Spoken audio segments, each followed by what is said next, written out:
What became of Testing, testing. from Maryland, but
Okay, we're on the record in case 9353, the Commission's annual review of electric companies' reliability reports. So we're going to start with staff, and Mr. Dean, you want to go right ahead? Good morning, Chair, Commissioners. Michael Dean on behalf of staff, and we have several engineers here that will be assisting. DeAndre Wilson and Roger Austin. Thank you. Oops. Good morning, Chair and Commissioners. DeAndre Wilson, Acting Manager, Grid Reliability and Modernization on behalf of technical staff. And to my right, we have Roger Austin, Staff Engineer. Far right, as you know, is Michael Dean, Staff Counsel. And sitting directly behind us, we have Christopher Lowe, Staff Engineer, Samri Dariri, Staff Engineer, and our newest addition to the team, Mr. Wasanu Weldakiros, Staff Engineer. And we also have Latanja Bunch, Staff Engineer, who contributed to a lot of the analysis that went on in this report, but unfortunately she's not able to be here with us today.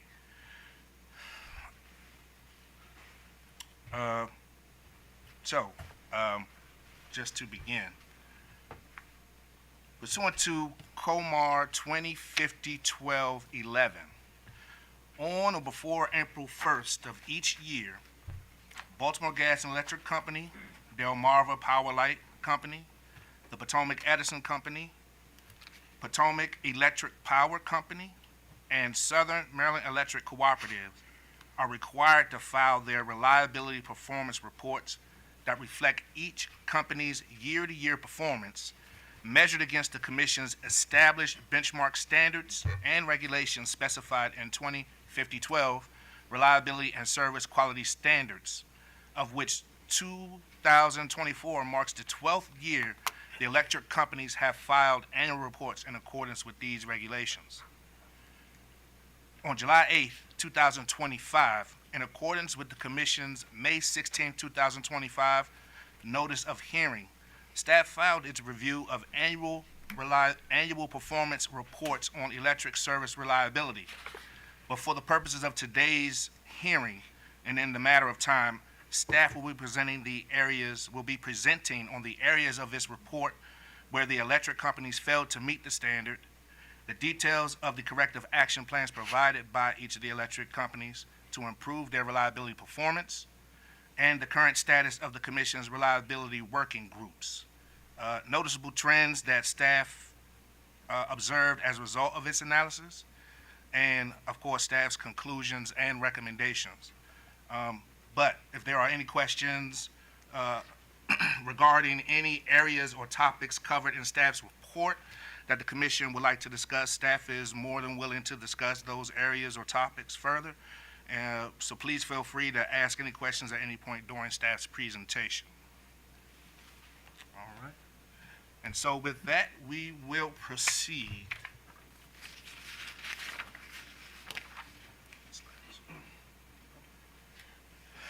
Now, as you can see from the chart, the electric companies met or exceeded a majority of the reliability standards, as none of the electric companies reported repeat poorest performing feeders.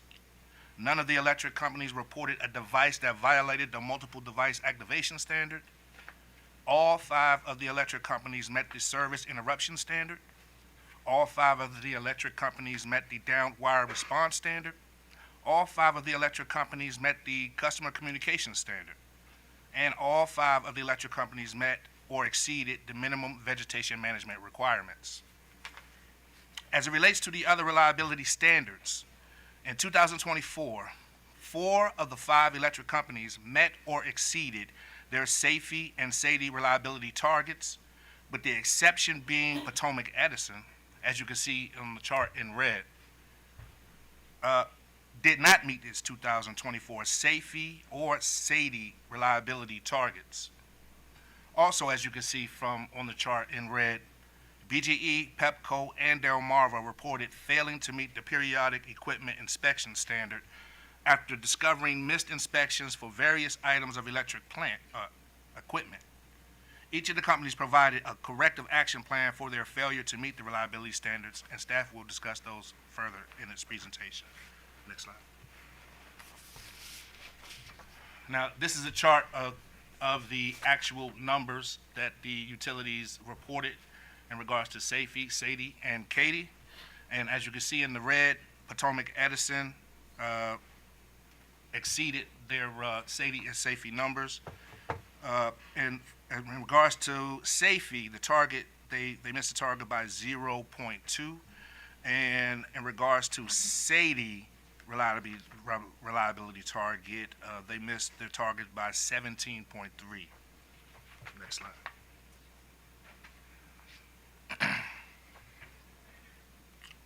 According to Potomac Edison, the root cause as to why the company missed the SAFE and SADI reliability targets was because it experienced a substantial increase in the number of customer interruptions due to animals at substations and increased storm activity that impacted the number of tree-related outages. Next slide. To improve the company's reliability performance as a corrective action, Potomac Edison provided corrective action plans that focuses on three key areas. The first is mitigation of animals at substations, which includes enhanced animal protection, inspecting and repairing existing electric fences, and installing new high-rated fencing at substations. The second is targeted automation that includes the installation of additional reclosers and other automation devices on select feeders to reduce outage duration. And the third is leveraging existing battery storage at select substations to provide backup power and improve reliability. Next slide. Now here's a chart of the 2-year rolling trend for SAFE that staff performed. Since we're on the subject of SAFE and SADI, we just wanted to provide an overall look at staff's analysis in regards to SAFE and SADI. The following chart shows the results of staff's rolling 2-year trend analysis for both SAFE and SADI. This one here is for SAFE. And as we can see from this chart, the majority of the electric companies have shown a downward trend in the frequency of electric outages, which is evident from the lines that display a downward slope. In the case of Potomac Edison, represented by the green colored line, shows an upward slope starting between 2022 and 2023. Next slide. And this chart here is the results of staff's rolling 2-year trend analysis for SADI. As we can see from the chart, the majority of the electric companies show a downward trend in the duration of electric outages, with the exception of Potomac Edison, which you can see from the green colored line shows an increase between 2022 and 2023. A few other observations when looking at this chart. Since 2015 and 2016, which is the far left side of the chart, to 2023 to 2024, which is the far end of the chart, the right far end of the chart, BGE, Pepco, and Delmarva have shown a steady overall improvement in SAFE and SADI, placing them in the top performing first quartile for both metrics when compared to their peers. Potomac Edison's performance placed them in the third and fourth quartile for both SAFE and SADI respectively. Next slide, please. Our next topic of discussion is the periodic inspection requirements. We will be discussing we'll be discussing in detail the utilities that missed this standard, the root causes for their missed inspections as provided by the companies, and the corrective actions taken to prevent future infractions. Comar 2050-1210 requires that electric companies adopt and follow written operation and maintenance procedures for electric equipment in order to maintain safe and reliable electric service. Aside from the required information that each program must list and the sufficient records the companies must maintain, the electric companies are also required to self-report compliance and provide a corrective action plan for non-compliance if the company fails to comply with its OM program and has not received a stay of enforcement. Next slide.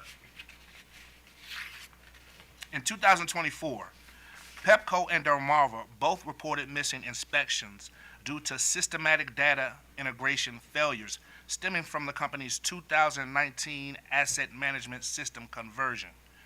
Misalignment of their GIS systems with their asset management system, which is the AS8 software. Pepco also cited a misalignment with the periodicity of its manhole inspection program with the inspection cycle for its underground radio transformers as root causes for missing its inspections as well. Next slide, please. As a corrective action, one more slide, sorry. Yeah. As a corrective action, both Pepco and Delmarva are planning to take a multifaceted approach by one, strengthening accountability and oversight regarding the completion of all required O&M tasks, enhancing its tools and improving the record keeping associated with the company's asset management systems and data verification processes to ensure accurate tracking and scheduling of inspections. Both companies have committed to completing all missed inspections from 2024 by the end of 2025's calendar year. In addition, Pepco is planning to implement a dynamic route builder cycle specific to underground radio transformers. Next slide, please.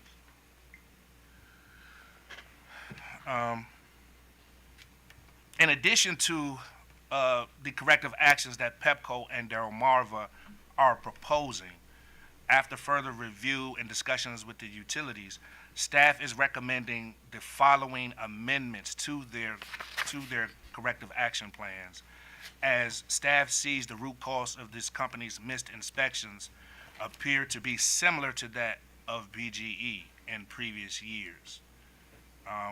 One of the first amendments that staff is requesting is that the commission direct Pepco and Delmarva to perform field checks across their service territories to perform a comprehensive review of its GIS and AS8 systems to ensure alignment of records, confirm the location and status of all equipment within its GIS, and to make sure that the GIS and its AS8 systems are aligned in regards to the asset management.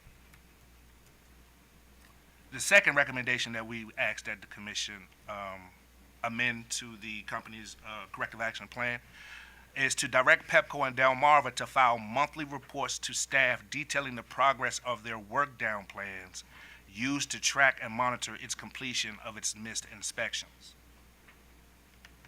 The third and final directive that staff is requesting the commission to amend to the corrective action plans of Pepco and Delmarva is to perform quarterly or however more frequent internal audits of their yearly preventative maintenance inspection plans to ensure completion and alignment between their project managers, internal personnel, and contractors to ensure completion of inspection tasks and provide accountability, while also allowing the company to immediately identify and promptly address any missed inspections identified by its project managers prior to the end of the completion of the inspection plan cycle by its contractors and personnel.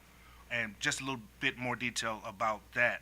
In regards to staff's meetings with the utilities, we found that the utilities were conducting audits or a review of the contractor's work somewhere toward the tail end of the year. where they would then report to us that they had missed inspections, and it's after January or maybe sometime, and then or later in the same year, and they're trying to complete inspections for a lot of items of plant that were missed. What staff is requesting in regards to that is that the utilities have a more frequent meeting, more often, maybe quarterly, to then perform an audit to look at the work that the contractors are performing, align the list of equipment that the contractors are using with what the company has in the system to make sure that they are aligned, that nothing is missed, and so that's kind of an explanation as to what that last or third recommendation from staff is according to. Next slide, please. As it relates to BGE in 2024, BGE reported missing inspections for 3 pad mount transformers, which were discovered during the course of the company implementing its 2023 inspection corrective action plan.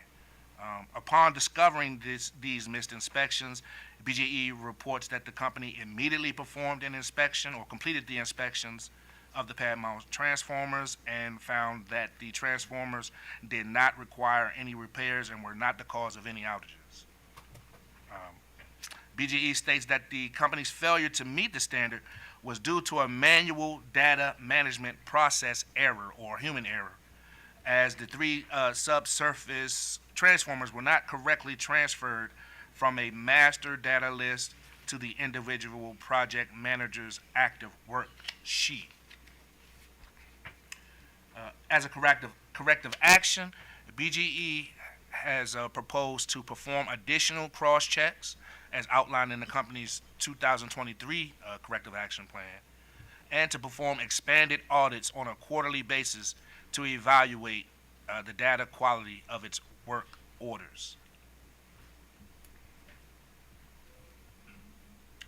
If there are no questions, we can go on to the next topic of discussion, which is the. Actually, one second. I think we actually might have a couple. Commissioner Sushman. Good morning, Mr. Wilson. For the 3 pieces of equipment that were missed, there was no identification of problems after they performed the inspection. But for the 640 missed inspections for the prior year, are you aware of any discovery of problems with those pieces of equipment? Yes, we were, as pursuant to the order that the commission passed last year, the company has been providing us with a work down plan the past several months since they started that corrective action plan. They've indicated the results of the inspections that they performed for those missed items, and nothing has shown that any of the equipment were the cause of any outages. Okay. So what was the problem was the missed inspections, but fortunately there wasn't a problem with any of the equipment. Of course, Fortunately, there was no issue. right. Of course, the challenge is if you miss inspections, you're going to miss the problems. And so I guess moving forward, I mean, so we had the 240 missed inspections, and then we had another 3 missed inspections. How I mean, and I know that there's a corrective action plan. How can the commission have confidence that we're going to avoid these problems in the future? Yeah, so I think one of the things is having, and similar to our recommendation, is having the companies perform a field check across their service territory to ensure that all of the items that they have listed on their GIS systems are actually those items of plant that are in the field, because based on their assessment, the transition to the new system, the AS8 system, did not properly or successfully transfer all of the items that they have listed in their GIS system into this new system.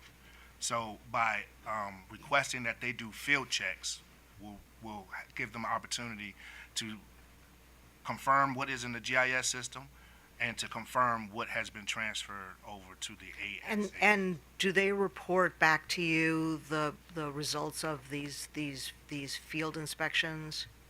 No, they haven't directly reported to us in regards to those field inspections, but the quarterly reports or the monthly reports that they have been providing were giving us a rundown as to which items they were successfully completing inspections for those that were missed, and providing us a narrative as to what they may have picked up, what lessons they may have learned, what could have been different. We also have our annual inspections that we do with the utilities, where we look at the records that they have compared to ensure that they're performing these inspections on a regular cycle. But we're also correcting and advising them on how to better their processes. Okay, and they're taking that advice to They heart. have. Okay. They've been- And so do you think you're getting enough information in these monthly reports to allow you to determine whether there are, sort of inspections that are falling through the cracks? Well, the commission, we recently, as of the past year or so, we passed the self-reporting, we codified self-reporting by the utilities of any missed inspections or misalignment with their O&M programs that they identified. Once they self-report that, which they have been doing, and we have been meeting with them in discussions about, some of the root causes, what were some of the next steps they will be taking, and so we definitely feel like that has added an additional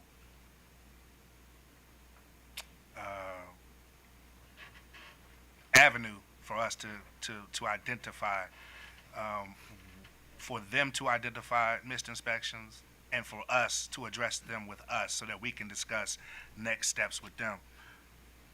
I guess the question I'm asking is sort of are there other approaches that you think would be advisable for the companies to take that would give you sort of a better sense that they're doing the inspections that they're doing? I mean, is there something more that you would value from what you're already receiving from the utilities?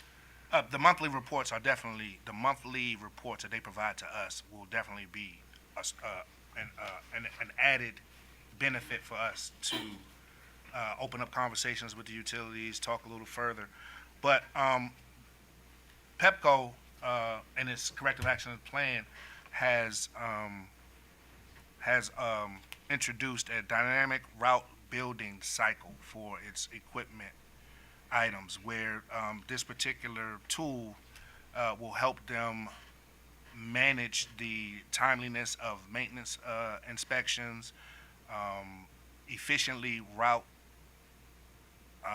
maintenance routes or maintenance planning for their field crews. It will provide warnings or alerts where there is an required maintenance date that is coming due. So this additional tool and technology that they're using, we want to work with them or get some information further from them as to how that tool will be helping them improve. So the reports or the monthly meetings that they'll be providing, we'll be looking for them to provide us. Okay, and they're the only utility that's using this tool right now. This is the first I've heard of this tool Okay. being offered as a corrective action by a utility in regards to misinspections. But that's not to say that the other utilities, I can't say that the other ones aren't using this type of tool. But this is a solution that we see could possibly have some potential, and we want to monitor that, and possibly, depending on how it kind of turns out, we'll maybe recommend that in future. So it gives you sort of better eyes on the system. Yeah, well, it gives them better eyes, Right. hopefully, on the system, so that they can, stay within compliance. That's not to say that the efforts that BGE has been making as far as going out to physically do field inspections to ensure that their systems are aligned and they can reconciliate the differences is definitely an important step. And Okay. Perhaps when the utilities come before us, if they have something, a tool like that, that you're not aware of, but that we should be aware of, that would be very helpful. Mhm. So, okay, Mr. Wilson, thank you. You're welcome. Any other? Yeah. Oh, Commissioner McLean. Good morning, Mr. Wilson. If I could just back up, I wasn't sure if we were waiting until the end or not. With Yeah. Potomac Edison, I believe you said that their trend for SAIDI was, going upward, and I believe they're fourth quartile. Any concerns with that staff has about PE's performance going forward, or are you satisfied that the corrective action plan is going to address that issue?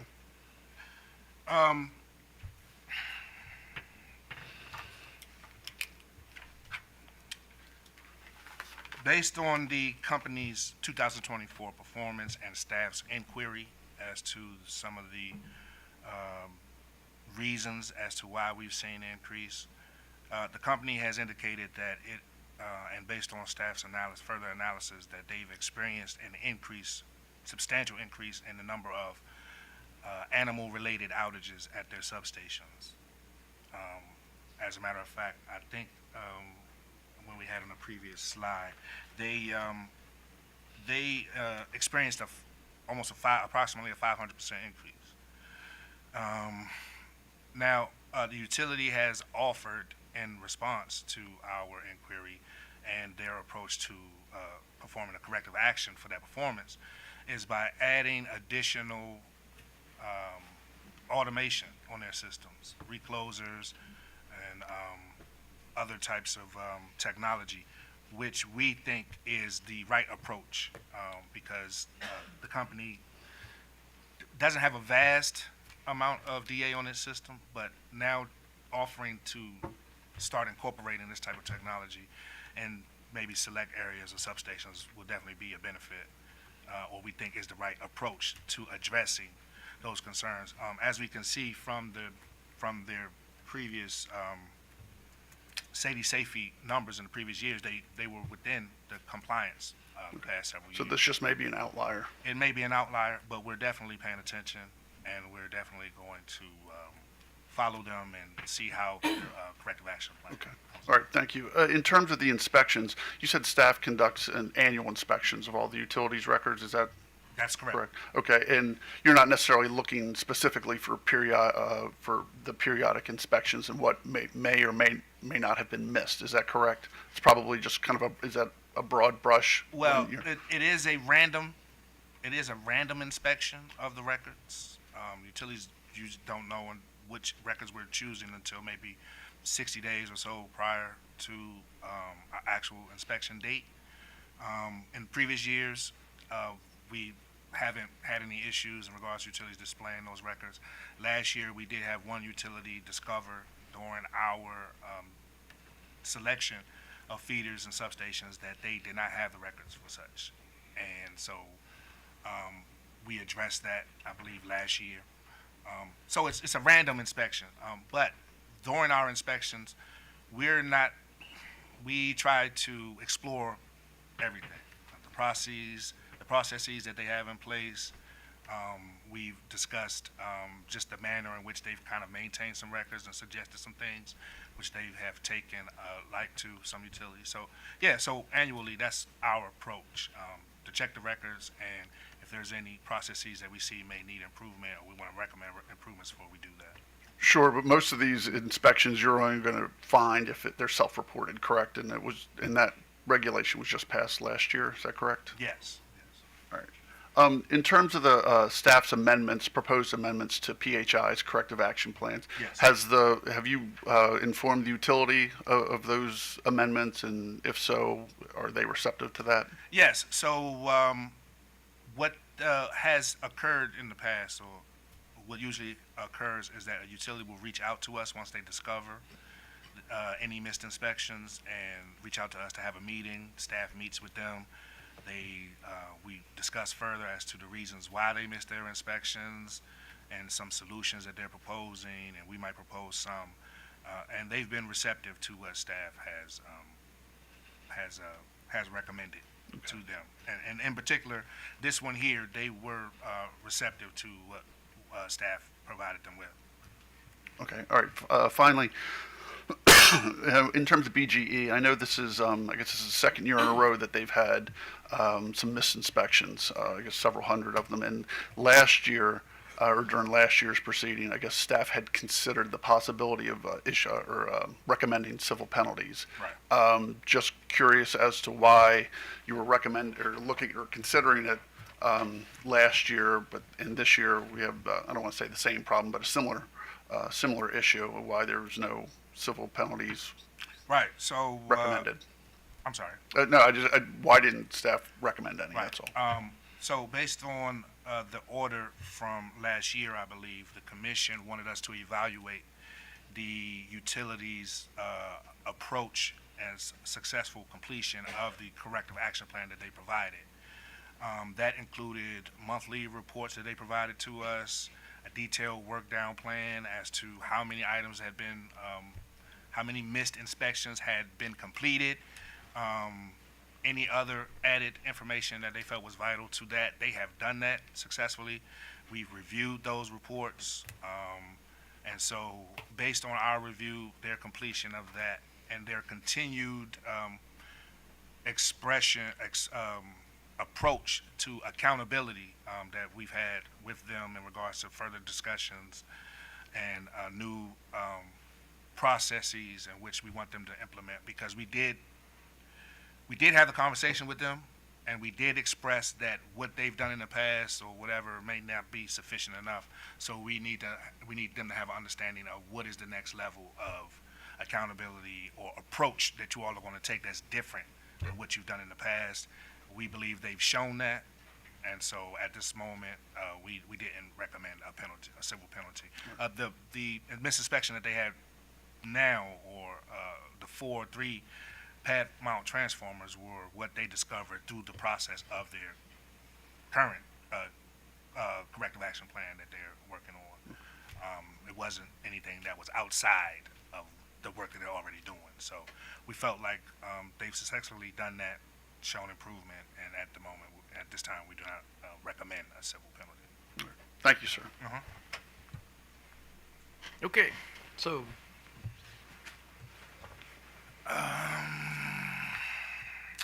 Where was it? That was 14, okay. So the next topic of discussion is the major outage event reporting and the status of the major outage event COMAR revisions work group. As defined by COMAR 2050-0103B27, since January 1st of 2020, a major outage event is an event when the following occurs. More than 10% or 100,000, whichever is less, of the electric utilities Maryland customers experience a sustained interruption of electric service, and restoration of electric service to any of these customers takes more than 24 hours. Each utility is required to file a written report with the commission within 35 calendar days of the end of a major outage event. In 2024, none of the electric companies reported experiencing a major outage event, though each electric company has reported experiencing at least one IEEE major outage event day, or MED, in 2024.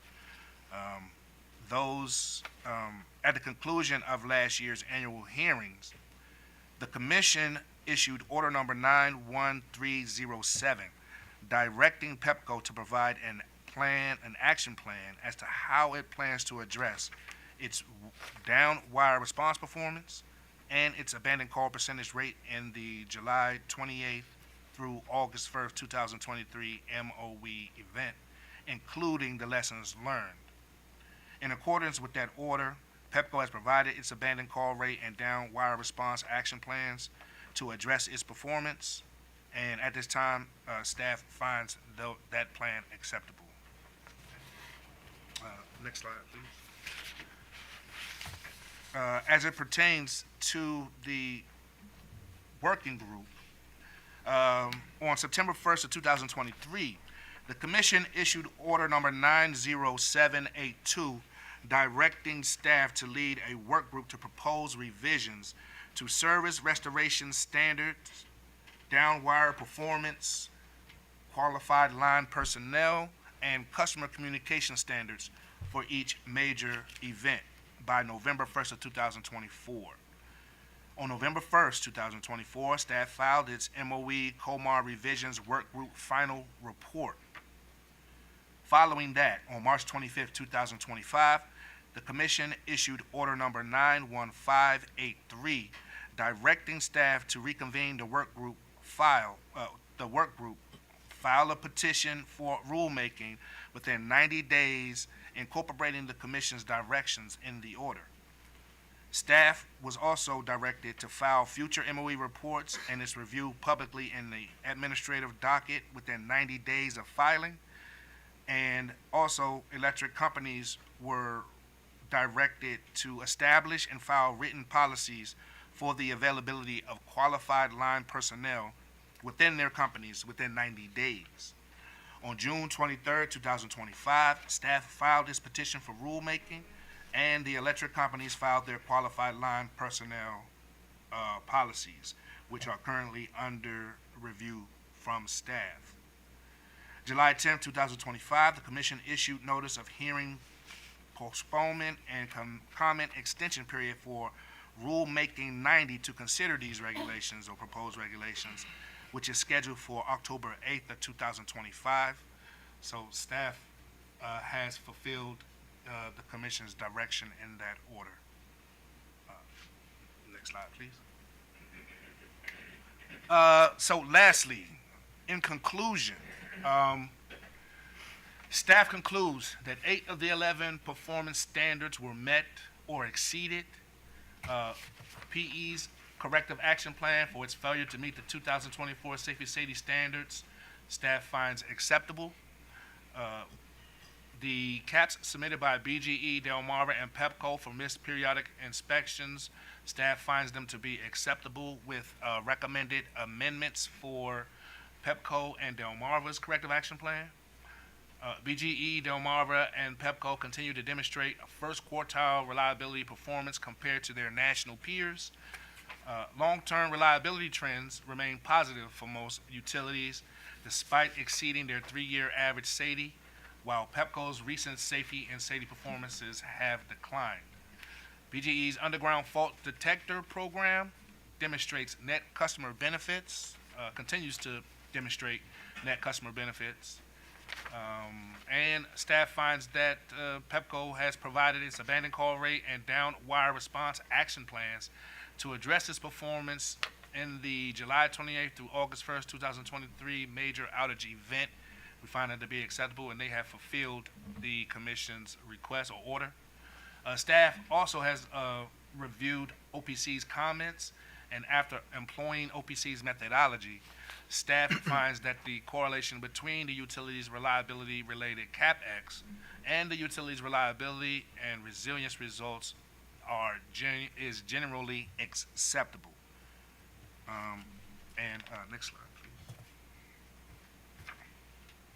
And finally,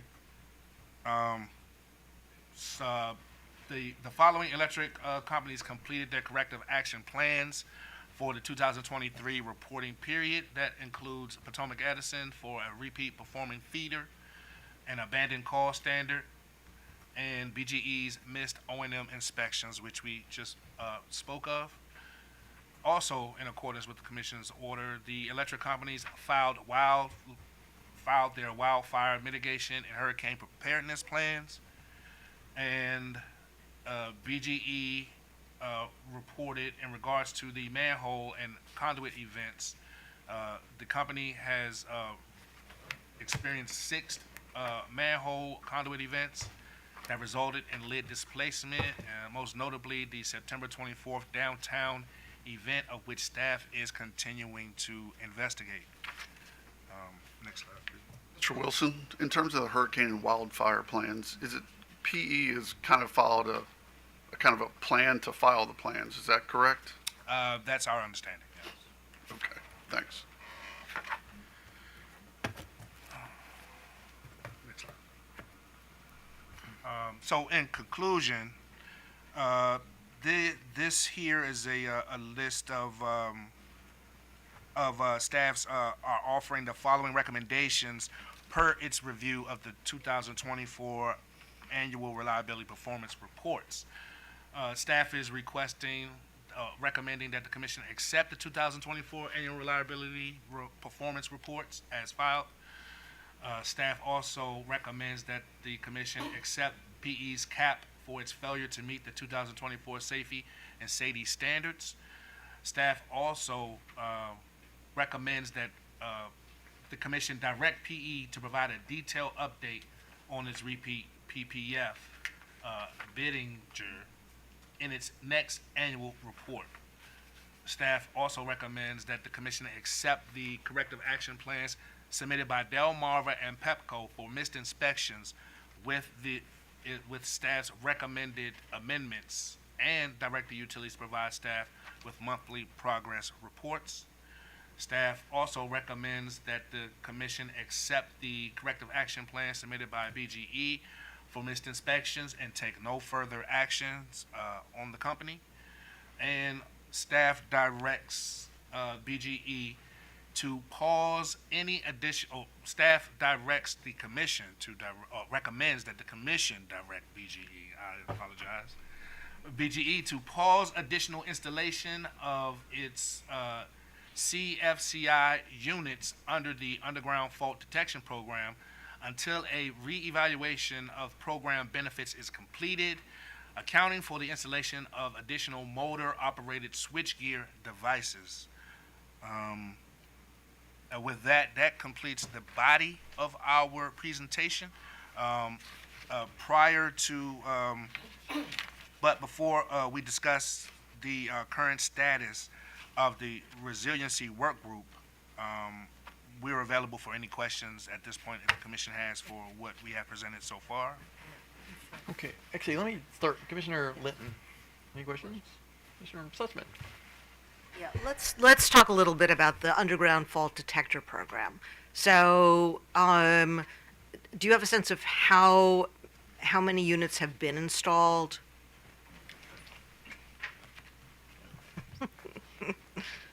Right. So this program was approved in the multi-year plan, correct? Correct. Yes. Thank you, Commissioner Sushman. Yes, I believe. Actually, I need you to, since we're on the record, I need you to state who you I are. apologize. Okay, Samrawit Terare on behalf of the Engineering Division. I believe they have installed 643 units so far. And that reflects how percentage of total. They have not provided yet how many units they're planning to install. They have suspended installation of additional units. I think the last time they've installed is in 2023. They wanted to show net customer benefits before moving forward, but now they're even going to have to wait more, accounting for the motor operated switchgear. But we've asked that question, but we haven't gotten the response yet. I guess the plan is so far to demonstrate. It's a pilot. They're trying to demonstrate the customer benefits associated with the pilot. Okay, and what's the status of their analysis? The status shows net customer benefits.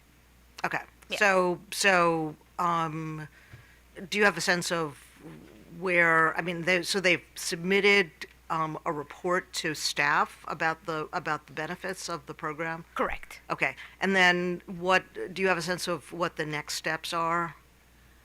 Yes, so upon accounting for benefits including the motor-operated switchgear, if that continues to show net customer benefit, I'm assuming they might continue to install additional units. Okay, and will they come to us or to you and request authority to continue installation, or they would just continue installation?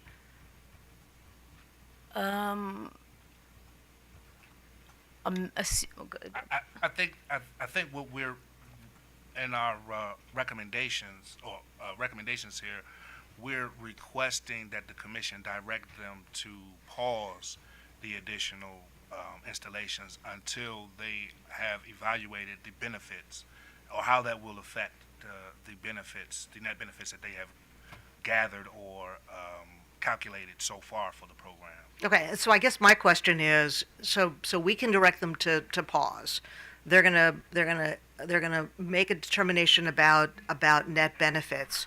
Are they gonna come back to us to ask for us to restart the program, or, once we pause it, something has to happen? I think that's what we're asking. I think that's what we're asking you to do, to have them direct them to pause.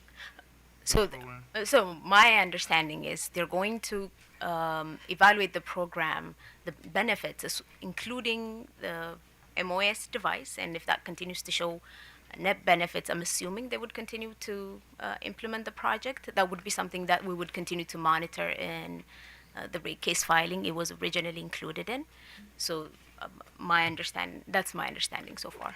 Right, so I actually would like a little bit of clarity in this, just because my recollection was that the proposal looked very promising. So if we're going to pause it, if we're going to direct that it be paused, I think that there would be value in us also directing that the company submit to the commission a report analyzing the value of the program and a request that it be continued. That makes sense to me. Okay. Yeah, Okay, so that would be something that staff would agree to.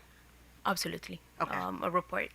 Okay, Yep. because I think that without doing more, it's kind of hanging there. But also, we want to know that this was the right decision, and it was a program that was being proposed in the multi-year plan. It sounded very promising. We'd like to know that it is yielding positive results.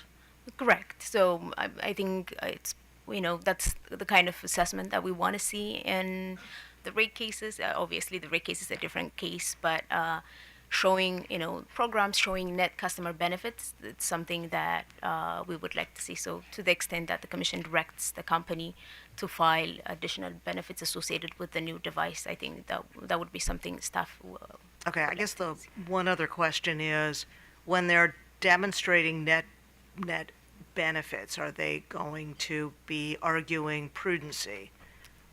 So this is not a rate case. I think the commission directed the company to show that implementing the program poses no risk to the company's system and it has net benefits. That's what they did in this case. Okay. Obviously, we're going to continue to monitor it in the rate case filing about the prudency. Okay, so you would like to see, I'd prefer not to have an argument of prudency at this point. So you would like to see both no risk to the system and positive net benefits. So that's what we'd like to see in a request to continue the program. Right. So that was the commission's direction for information in this case. I think something like that would be good to see in this case. Okay, and is there anything else, as long as we're directing the utility to submit something to staff, is there anything else that you would like to see in a report before we continue on with the program? Right, the full extent of the program, cost, how many units, the full lifetime of the project. I'm assuming that we would continue to see that in, if they include it in the project list for next year's list, because they suspended the program so far. But the full extent of the program and similar evaluation that they did provide in this case, net benefits, any risks that they might have identified, accounting for the new devices. Okay. I think that would be good. Well, right, so at a minimum, you also want to see the full extent of the number of devices that they anticipate putting on the system, which you don't have information on now, but you would benefit from that kind of information. Absolutely. Okay, that sounds good. Thank you. Thank you. Commissioner Barve. No question. Commissioner McLean. Mr. Wilson, are you going to talk about capital expenditures later, or is now a good time to talk about that? I guess now Well, okay. I don't want to jump ahead. That's all. No, we were going to wrap up with the resiliency All right. group status update, but If you have questions about expenditures, we are more than welcome to answer them. All right. Yeah, so towards the end of staff's filing, there were some concerns expressed about the proposals that were submitted by the utilities in terms of setting the reliability standards, and then the subsequent budgets increased significantly. I'm looking at page 81, sir, of your filing, table 25.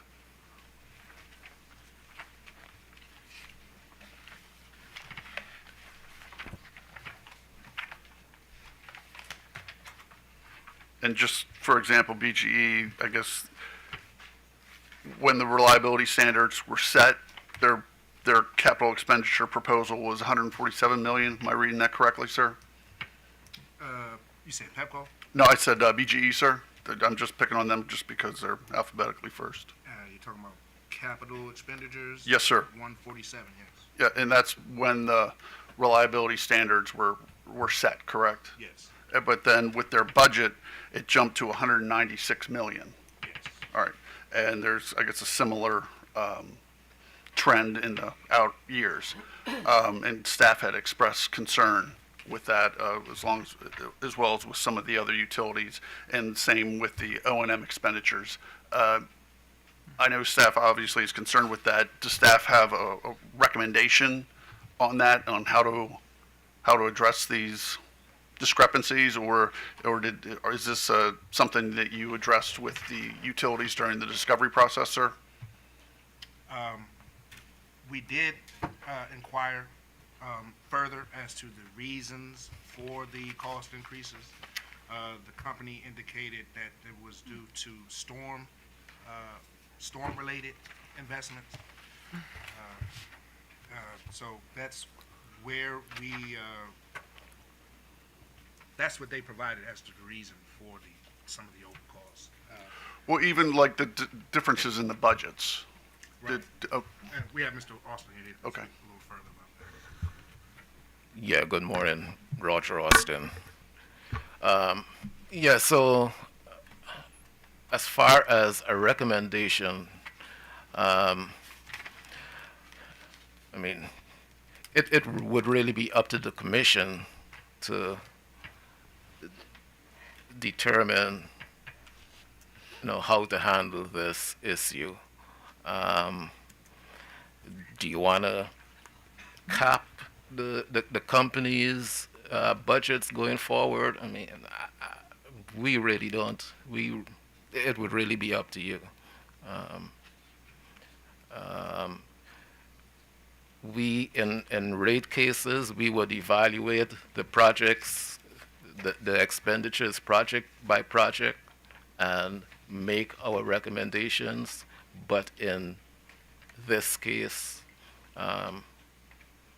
we really don't have any reasonable recommendation to give you. okay, that's okay.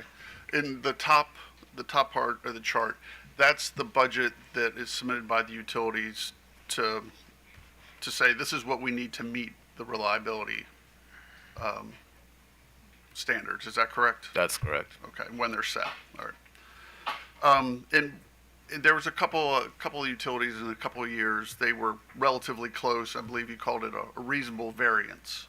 Yes. What does staff consider a reasonable variance? Yeah, so we defined it in our report, Okay, I must approximately 15%. 15. All right. Yeah. Thank you, sir. Commissioner Suchman. Good morning, Mr. Austin. So we have, in the 2 years that I've been on this commission, talked about budgeting storms in the utility budget. And my recollection was that big storms don't get included, notwithstanding the fact that we know big storms happen. And then all of a sudden the budget is blown because the storms weren't budgeted. We need to have a way. I mean, our response can't be staff doesn't have a good idea for keeping the utilities within or close to budget, because we're never looking at a situation where they spend less than the budget. We're looking at variances significantly higher than the budget, and I mean, we're not doing our job if we say, as the commission, well, we don't really have a good way of dealing with this. There has to be a way of managing these costs, because we are watching rates go up a lot. And so I guess we're asking you as staff, I mean, if you can't provide us an answer, we're going to have to find a way ourselves to deal with this. But it's not acceptable to look at budgeted costs that are then that are exceeded only because situations happen that we all can anticipate. I mean, there is never a situation where you're going to say, well, no, we don't really think that there are going to be any bad storms this year. There are bad storms all the time. So I guess I'm asking you, is there, sort of thinking through this now, and maybe Mr. Wilson, you can answer that question. We need to find a better way of managing this, or we'll just put a cap on budgets, period. And the utilities will just have to deal with it, because we can't keep watching rates go up, and we can't keep finding ourselves in situations where the budget is exceeded by a lot each year. So I'm a little frustrated now, and I guess you can understand my frustration, because it's never a situation where the utilities are slapping themselves on the back and saying, yay, we went under budget. That's not the case. And so they go over budget, and that results in increases in rates. That's unacceptable. Yes, thank you for the question, Commissioner Sussman. Yes, staff does share your concern. How about frustration too? Frustration. Yeah, I mean, it's concern, beyond concern. Concern is, anger. well, maybe and we're sort of there too. So there has to be a way that we can manage this. The response of storms happen cannot be I can understand situations where materials disappear, so they have to pay more for materials. That maybe can't be anticipated. Storms always happen. Yeah, Right. well, there's enough historical data to give you a decent idea of what's coming. So maybe we can press on the utilities to use that historical data to budget for storms. Right, you can't just budget assuming that we're not going to get hit with a storm, and then say, well, I guess we didn't budget for that. I keep hearing that from the utilities. That's not acceptable, and it's not acceptable that they're blowing through the budget, and they're not eating the costs. Those costs are being passed on to ratepayers. I find that unacceptable. Right. Staff continues to explore avenues to address this problem. One of the areas that we are analyzing or exploring is definitely encouraging utilities to do a assessment of providing or looking for alternative solutions to some of their investments or reliability driven investments, utilizing more O&M or spend versus CapEx expenditures for reliability driven issues or to address solutions. These are some of the avenues. Utilizing a benefit cost analysis approach are some things that we have been internally discussing. Or better budget. Right. I mean, come to us and tell us what you think is going to happen. It may be high, but at least we'll know. But don't come in with a budget that doesn't reflect reality. I mean, that doesn't work. If I can add something, I think there was a discussion in the MRP lessons learned, if I recall, that I think BGE may have been the one company that offered to include perhaps major outage event cost into the budget, just to make REDS predictable, Right. but also maybe account for, and I think that was another discussion as well, recent events in terms of weather events to include minor storm budget. I think the way we've been doing it has been a little static, maybe using the weighted average for the past 5 years. I think there was some discussion around that, including that in the budget might give a little more predictability as to what the actual budget Yeah, I might think look like. that's the way to go. I mean, I think we need to be smarter and better about. I mean, we talk about all the tools that the utilities have. I think. I mean, it doesn't take a rocket scientist to know that climate change is causing more severe storms. Put that in the budget. So that's all I have. Okay. All right. No other questions, so you want to move on to the next topic? Yes, so next, Mr. Austin will be discussing the status of the Resiliency Work Group. Okay. Good morning again, Roger Austin, on behalf of Staff Engineering Division. So on March 25th, 2024, the Commission directed staff to convene a work group to consider the implementation of resiliency standards and objectives, metrics by which to measure the effectiveness of resiliency investments, resiliency reporting requirements, and penalties for failure to meet any agreed upon resiliency standards or objectives. This followed DGE proposing a resilience investment plan in its second multi-year rate plan application, and Pepco proposing a grid hardening program that was also described as a resilience program in both of its multi-year rate plan applications and its historical rate case that preceded those applications.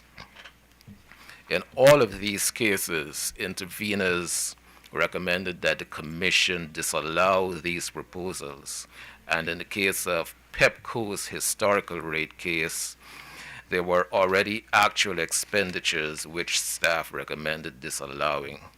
One of the primary reasons for recommending these disallowances was that there are no agreed upon resiliency standards and objectives, and no agreed upon metrics by which to measure a utility's success in meeting those standards and objectives. The work group convened on May 31st, 2024, and one of the first things we determined is that we needed to define some terms before moving forward. Next slide, please. We wanted to make it clear that according to the Commission's order, our task was to come up with standards and objectives and metrics for measuring the effectiveness of resilience investments. These resilience investments are going to be packaged together into resilience investment plans that the utilities could submit to the Commission for pre-approval. And these resilience investment plans are not the same thing as the resilience plans that COMAR 2050-1215 requires utilities to have. In accordance to COMAR 2015-1215, an electric utility shall have a resiliency plan to prepare for and recover from various credible events with the potential to lead to large and widespread electric outages. You'll find that these resilience plans primarily focus on how utility personnel are organized in preparation for credible events and post-event actions that will be taken to restore the grid to normal. So what we were working on in our work group was resilience investments in the grid, okay, as opposed to the organization of personnel, which is discussed in resilience plans that COMAR 1215 required. So resilience investment plans are comprised of resilience projects, which, as I said, are individual packages of work that should include investments in the modernization and hardening of the electric grid to reduce the likelihood, consequences, and impact of credible events. And credible events are disturbances with the potential to lead to large and widespread electric outages, or loss of critical facilities essential for public health and safety. Next slide, please. Okay, so now that we have identified that we are working on establishing objectives and standards for these resilience investment plans, what do we want these resilience investment plans to achieve? So we came up with 4 objectives. 1, identify and assess threats to the electric grid posed by current and potential credible events. Develop criteria for selecting resilience projects that mitigate current and potential threats from credible events.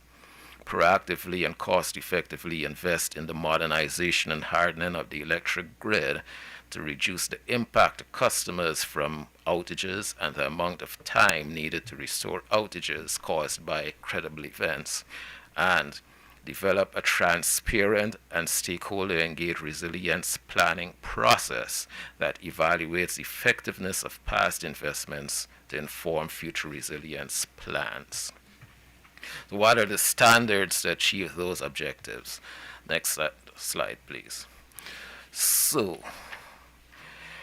in order to identify and assess the threats to the electric grid posed by current and potential credible events, we want to develop a list of credible event threat scenarios, including but not limited to likelihood of each event occurring, percentage of the system impacted by each event, critical facilities impacted by each event, disadvantaged and overburdened communities impacted by each event, projected duration of each event, and estimated restoration cost.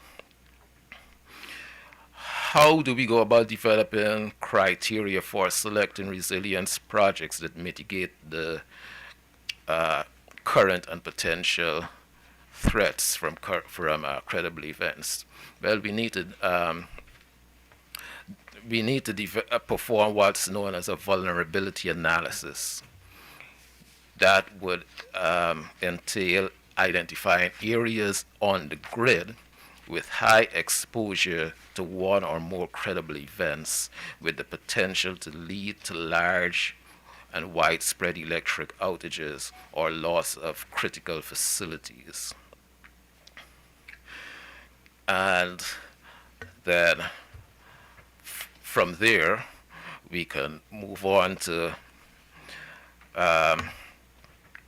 proactively and cost-effectively investing in the modernization and hardening of the electric grid.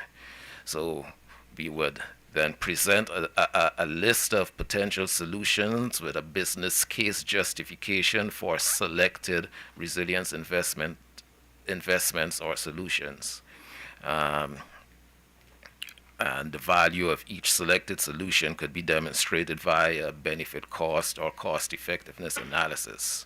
We would also need to propose metrics to track the effectiveness of each resilience investment. Okay, now next slide, please. As far as metrics are concerned, the work group determined that performance metrics need to be targeted to specific resilience investments rather than system-wide performance in response to major event days or major outage events. And that also seem to be backed up by the work that's being done by the IEEE Power Engineering Distribution Resilience Work Group. We had someone from that work group present to our work group, and they too seem to be moving towards the idea of developing a suite of metrics that are narrowly focused on, that are narrowly targeted to pockets on the grid rather than grid-wide metrics like SAFE and SAIDI.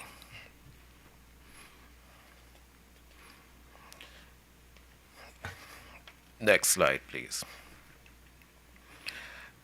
The utilities agree that engaging with stakeholders provides valuable input on grid resilience concerns, which they can then incorporate into their resilience investment plans. And so the work group agreed that a resilience investment plan submitted to the Commission should include a description of how a utility engaged relevant stakeholders in the development of its plan, highlighting the information added as a result of the stakeholder engagement, and how the utilities resilience investment plan is consistent with other relevant plans as appropriate. For information that was not included, that was provided by a stakeholder but not included in the utility proposed plan, the rationale for not including the information should be given. Equity, next slide please. Equity remains an area of emphasis in Maryland. And so we spoke about the list of credible event threat scenarios that the utilities would need to develop a few slides ago. And that list would be included in the resilience investment plan, and could consider, among other things, overburdened or underserved communities impacted by each event. Resilience investment plans developed from vulnerability assessments of the credible event threat scenarios may include projects that directly benefit overburdened or underserved communities that are exposed to current and projected credible events.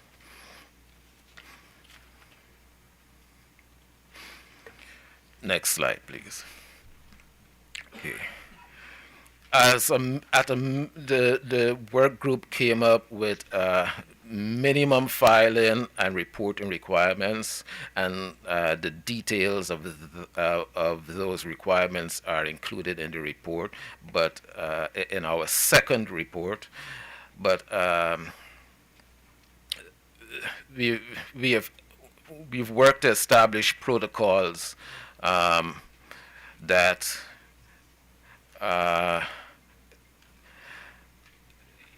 we agreed that it would be necessary to provide as much detail as possible in order to provide transparency to stakeholders of the need for these plans and their accompanying cost. And the work group agreed that an electric utility with a commission-approved plan would also need to file an annual progress report. So there's going to be an initial, on the initial filing, we've got a long list of requirements in the second status report that was submitted on July 8th, which I'm not going to go through right now. And the utilities agreed to that list of requirements. We want to provide as much transparency as possible. And in addition to that, let us say the commission does approve that initial filing and gives the utility a go-ahead to begin working on, gives the utility a go-ahead on its resilience investment plan, then the utility would be required to file annual progress reports. And there is also a long list of requirements for that annual progress report in our second status report that I'm not going to go through. So everything that I have discussed thus far, there was general consensus among all of the stakeholders, the utilities, the various state agencies, OPC staff, MEA, MDEM,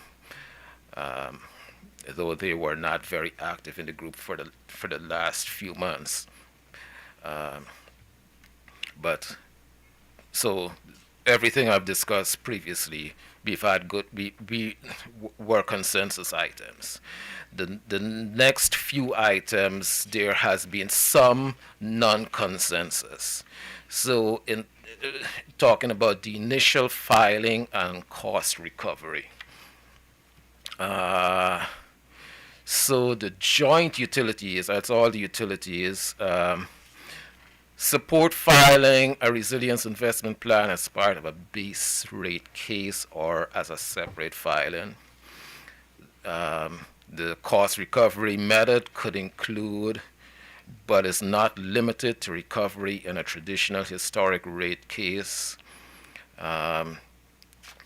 recovery in the context of a multi-year rate plan, recovery via surcharge or any other recovery method deemed appropriate. As development of resilience investment plans is likely to require significant incremental expense, utilities believe that they should be approved to recover costs incurred while developing plans should the resulting application be deemed complete. OPC, they too believe that these plans, the most appropriate forum for these plans would be in a rate case, but the cost associated with development of the plans should be subject to prudency review before the Commission makes any decision about recovery. MEA and staff, on the other hand, let me look at MEA first. They say that these plans should not be filed in rate cases, but rather incorporated into a resilience docket. And staff agrees with MEA there. These plans are going to be large and complicated and time-consuming to review, and given the relatively short turnaround time to review rate cases, adding potentially large resilience investment planning into a rate case or multi-year rate plan would be very burdensome to staff. So we agree with MEA that these filings should be done in a separate case, standalone case. As far as cost recovery, MEA says cost recovery and prudency of resilience spending should remain in a rate case.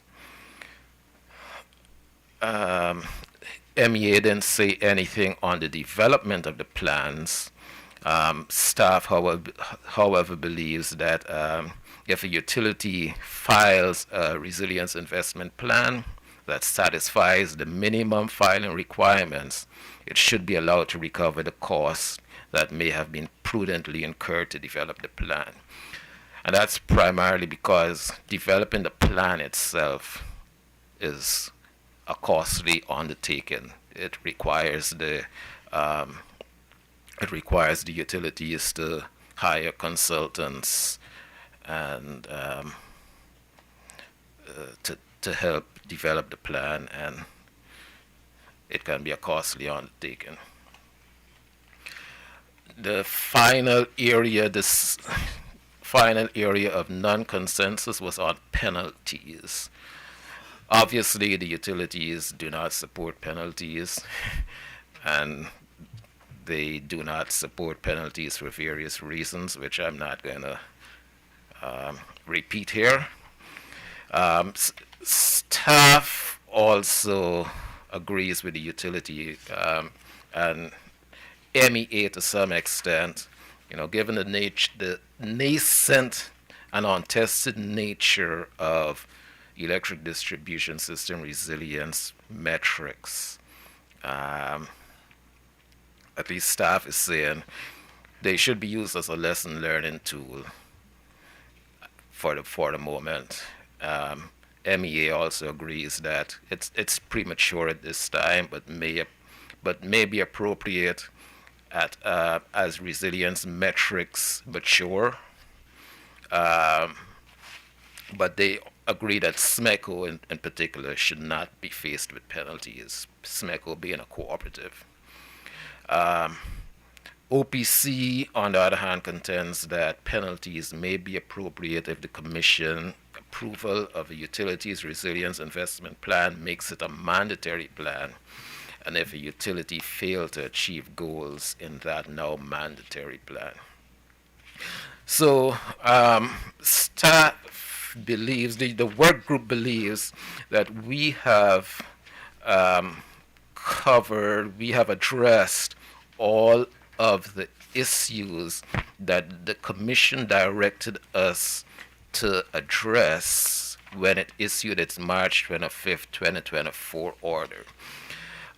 We do have some non-consensus, as I just mentioned, penalties, where these cases are going to be filed, how we're going to do cost recovery. And we put that on the Commission's plate to try and referee those non-consensus items, and ask that the Commission then, after refereeing those items,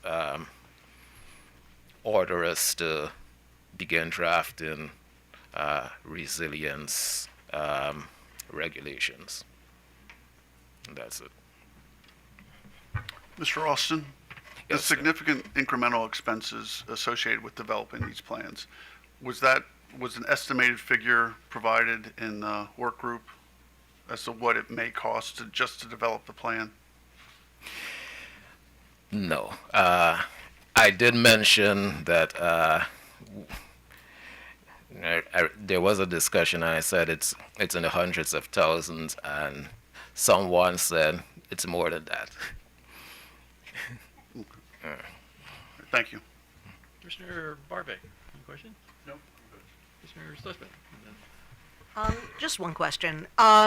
So when you're looking at resilience, so it's the ability of a system to withstand an event and the ability of the system to recover from an event. It seems to me that how you plan your system is intricately is involved. We can skip the adjective. Is involved in how a utility plans its distribution system in general. So we have this distribution system planning process that's looking at ways to ensure that the system can accommodate future growth and future needs of the system. It seems to me that how you also look to how the system can withstand a storm is part of that process. Was there a conversation? I mean, again, I worry about sort of two competing parallel processes where you're designing your system on the one hand with all the costs involved in designing that system, and then you're also looking at ways to design a system to withstand a storm, and they're not meeting, and so we end up with an inefficient process and inefficient planning and inefficient spending. So was there a conversation around how to reflect the work that's being done by the resilience working group and what's being done on distribution system planning. Okay, so resilience, that has to do with extreme events. No, I understand what it has to do with, but when you're making decisions about what to do to make your system more resilient, that will necessarily involve how you're planning your system, and making decisions about which approach to take, I would assume, would also include where the system is being built out to accommodate increased load. I mean, they're connected. And if you're making separate decisions, you're not being efficient in how you're making those decisions. So I'm sort of asking, was there a conversation? Do you understand what I'm asking? I think so.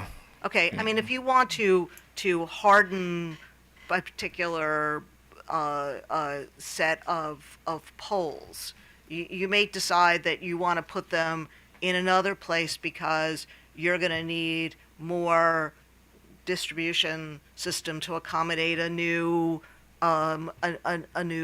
area that's being built, or a new building that's being built. I mean, you're making build out decisions, and they necessarily will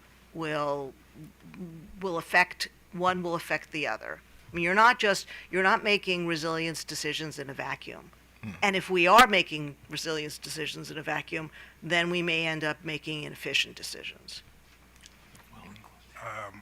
Yes. Thank you for the question, Commissioner Sushma. As you may know, as you've mentioned, we have been going through the DSP process of a work group in order to develop a DSP process. We're now in what is the second or third phase of that process. I think we're going into phase 3. Pretty soon. You can ask. Right. So with that, there has been discussions as to how to build synergy between the other work groups. That would include energy storage. The Commission has now reconvened the UBCA work group. They're scheduling to have meetings and discussions with the electric vehicle work group. And Resiliency work group will definitely be one of those work groups that we feel Okay, should be. that's what I want to make sure that the work that you're doing is not kind of going off on some separate track and not being incorporated, because to the extent you make resilience decisions, that will necessarily, or it should be, affecting decisions being made on distribution system planning. And I just want to make sure that folks are talking to each other. Yeah. Our understanding of the distribution system planning work group is that resiliency is a part of the plan. Good. Utilizing distributed energy resources and other energy storage and things of that sort are, in a sense, centered around resiliency, Right. or recovering from outages and utilizing these other alternatives to do so. So it would definitely be an element of Right, or that just, step to that decisions group around between black storage. start, the types of black start units you want to have in the system is a part of distribution system planning as well. So I just want to make sure, again, I mean, you've heard me talk about the need to not have these siloed proceedings, but have them. They necessarily should be working together, and so to the extent that we're forgetting that, I think we're sort of doing a disservice to the ratepayers. So thank you. Duly noted. Commissioner Barbe. Yeah, thank you. I'm looking in your appendix on page 43, the chart that's entitled 22 to 24 outage causes by type. If you could go there, I have a question about one of the categories.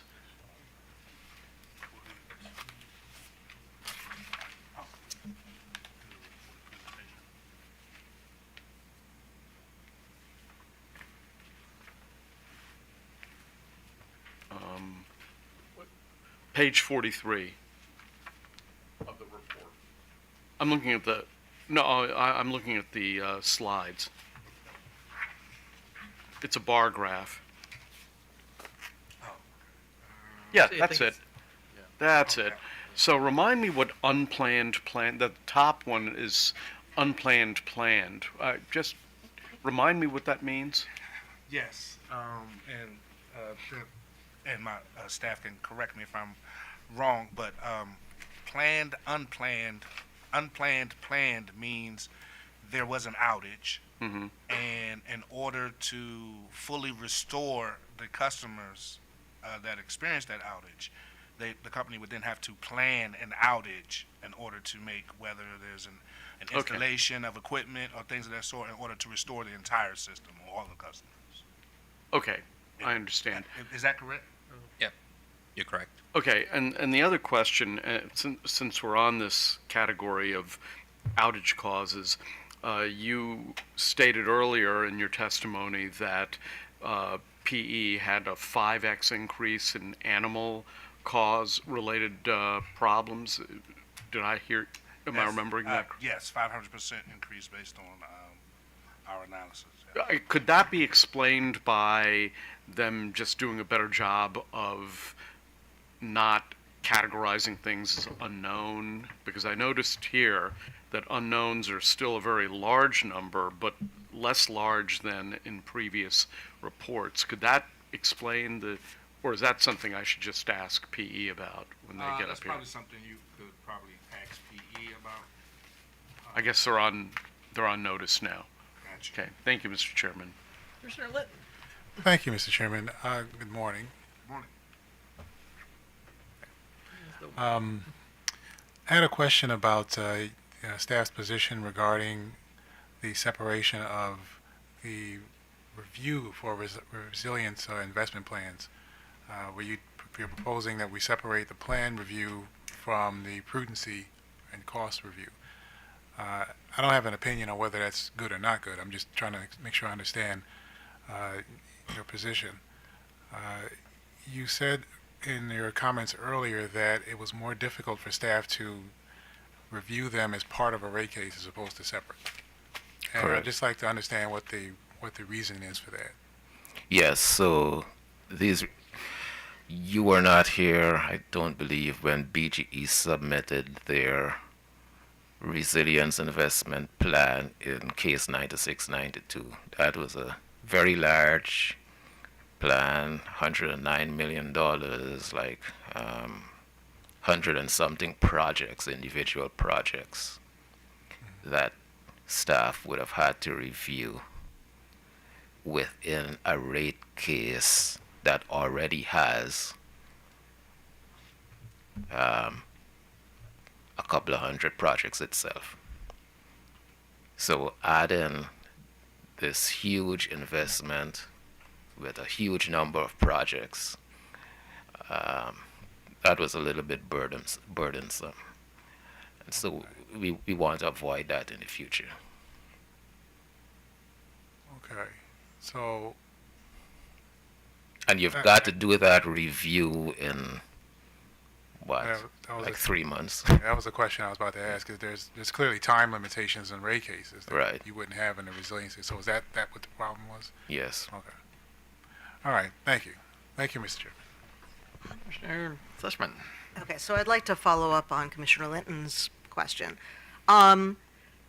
So I'm trying to figure out, I understand from a staffing perspective, it's just overwhelming to try to address the issues in a rate case. The problem then is if we do the case in a separate docket, and we approve the plan, are we making a prudency determination of that plan? I think the utilities would like you to think that's a prudency. Yeah, no, I understand that, but the problem is that if whatever we do in that plan, in that docket, when it's carried over into a rate case, what happens? And Ms. Derry, do you want to speak to that? I mean, I think we would be similar to what we would have in a multi-year rate plan. Like, we oftentimes just approve the projects that would go into rate base, but that doesn't mean we're determining prudency at the onset of the project. So we would just wait until reconciliation for the prudency review, and something similar would happen in this case too. So if it's a separate docket, if the commission decides to approve these plans, we would review them, and I would assume that they would include it in a rate case filing, and we would review the prudency of the projects in a rate case. And if we make a determination that the plan was imprudent and decide to not allow any cost recovery, what happens at that point? I'm assuming that a lawsuit will be filed against us. And I'm concerned about, what is it that we're doing in a resilience docket in terms of approving a plan? What does that mean? And what does that mean for purposes of prudency down the road? Are we taking prudency off the table because we've approved the plan? Or are we keeping prudency on the table, which seems to me to be unfair if we're approving a plan and then saying in a subsequent proceeding it was imprudent? No. Yeah, so if you approve the plan, that's like a pre-approval, just like the multi-year rate plan. At least that's the way staff sees it. It's not a prudency. You're not saying that the plan is prudent. It's approved. Means the utility can go ahead and begin working on the plan. But at the end of, they've still got to demonstrate that they have implemented the plan properly, and the metrics that are provided to measure the effectiveness of the plan or the projects within the plan need to be satisfied. Yes, but you've taken prudency of the plan itself off the table once you approve a plan. I understand the concern about being overburdened. I'm concerned about the effect of taking the plan out of a rate case and approving it. I don't know what that means. And I don't know what that means for purposes of what we can do. I mean, we approve the plan and the utility starts implementing the plan. Are we able to come back and say, well, now in the rate case, we don't think that particular aspect of the plan was prudent, even though we approved it? Thank you, Commissioner Seshman. I guess a little clarification from your side, maybe. I don't really see how it's different if a project that or a program that Mr. Austin introduced earlier indicated that was part of PGE's plan. We would have reviewed the plan at the onset. If it was part of an MRP, for example, we would have reviewed it. And if we feel like it met the minimum filing requirements, which would include a justification, a business case justification and then a vulnerabilities assessment, a scenario assessment, if it satisfies all that, and it's assumed to have net customer benefits, we would include it in a rate base. Typically, that would have right. I understand that, and that's been my concern with the MYP for the same reason that I don't really know what it means to approve something if we're not engaging in a prudency review. And does approval of the program restrict our ability to engage in prudency? I mean, I don't know what that means. I don't know what it means to say, okay, go ahead and do it, because it's not prudency. So I don't know what it is. Correct. Yeah. So we had a lot of discussion in the MRP lessons learned. Yes. This is like deja vu all over again. Correct. So I would assume it's a reasonableness test. I think we have specified very detailed filing requirements. I don't know what a reasonable test either is. Right. I know what prudency is.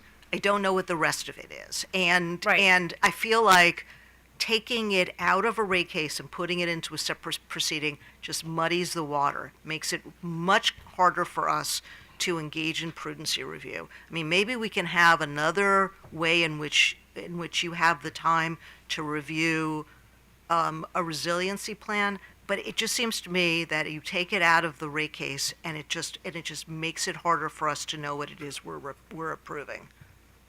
Yeah. So, okay, that's all I have.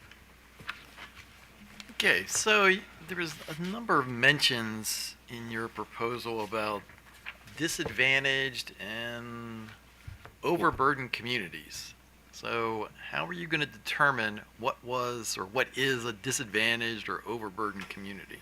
I think MEA has a definition for it, and it may have been included in our report. Mr. Chairman, the CSNA has a definition in the law. Well, I guess what I'm trying to find out is that what they're tracking or is it something else? So. I think they're all I think they're all related, and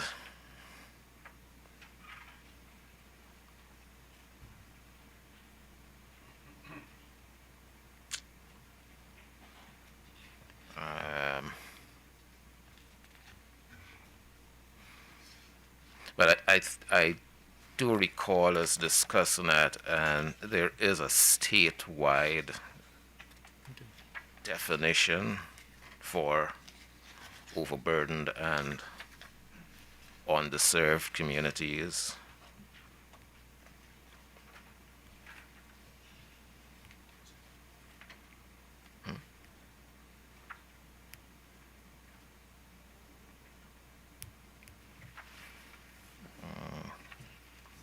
May need to get back to you on that, sure. Okay, if you could figure it out. I mean, if it is what Commissioner Barbe said, and that's in the current law, that's one thing. If it's some new thing that somebody else has sort of dreamed up, I want to know. Yeah, how they go Mr. about Chairman, doing it. let me just say that the reason we defined it specifically is we didn't want, I'll just come straight out and say it, we didn't want wealthy communities to hijack the definition to stop projects in their neighborhoods. So, Well, I understand. So, Yeah. but I just want to get a finding as to what definition we're using and where it came from. So, second issue. So you said that the utilities were unanimous in their view about not wanting penalties, but what was envisioned as the possible scenarios where penalties would apply that they were opposed to?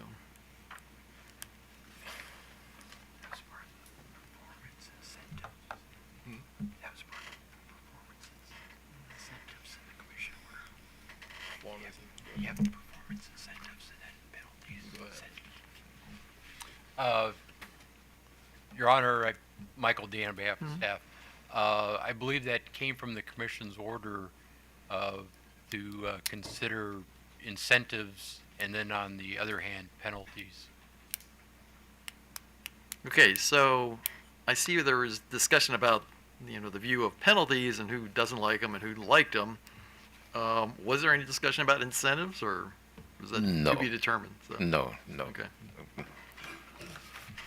Okay, so let me do this. Mr. Chair, guys, one quick question. Okay, yeah, sure. To follow up on Commissioner Suchman on whether or not the resiliency plan should be handled in a rate case or a separate proceeding, or whether or not they should be approved, would it be possible to consider those plans similar to the DSP plans, where they're reviewed kind of like at a technical conference and they're not necessarily approved or disapproved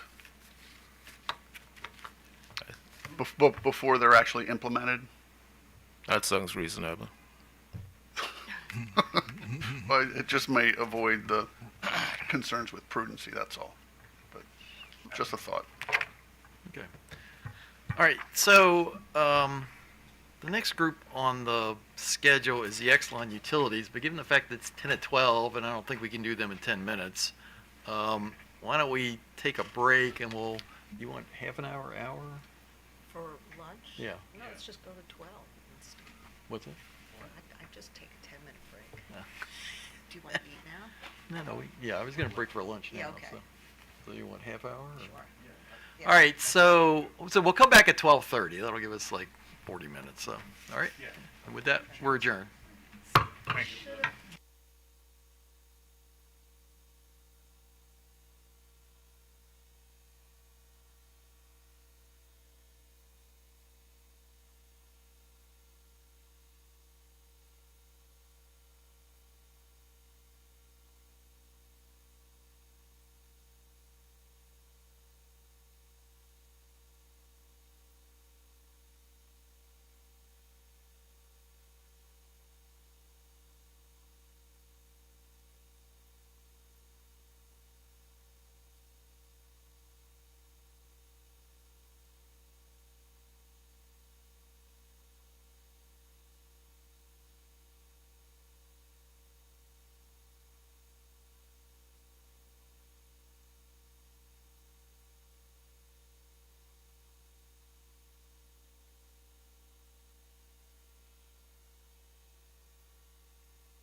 Okay, back on the record for case 9353.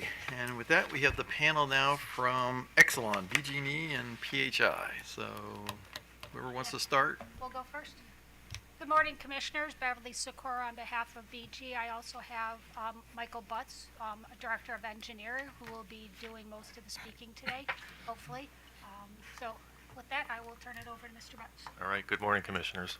I first want to talk about briefly about our reliability. Then, seeing the previous session, I understand there's questions about missed inspections and also about underground fault indicators, so we'll hit those two topics as well. Regarding reliability, our reliability continues to trend favorably. In fact, in 2024, BGE had the best safety on record for the company, so we're proud to say that to you today. SAIDI was a little bit behind last year as a result of storms that were challenging in the beginning of 2024. However, we did hit the target, and I'm also pleased to say that for both safety and SAIDI, we were first quartile performance among our peer utilities. So reliability has gone well last year, and our investments continue to pay off, so I wanted to say that. Regarding periodic inspections, we did miss 3 inspections. Now, to give you a sense for the volume, we did over 228,000 inspections in 2024. We did miss 3 of them. You might ask, well, why is that happening, right? Because we missed inspections in 2023. We had 3 in 2024. And the reason is that it's just a very complex process, and I want to kind of give you a feel for that. So every year, our project managers have to create tens of thousands of work orders, and they have to do all of that accurately. They have to send those work orders to our field forces who have to inspect every one of them, and they have to do it on time. And then importantly, they actually have to enter data into our systems, and that data has to be entered accurately. If they don't enter the data accurately, that could result in a problem. Our IT systems need to integrate so that all of that data gets passed to the right areas and it gets passed accurately. And then once all that happens, system changes occur throughout the year. We install equipment, we remove equipment.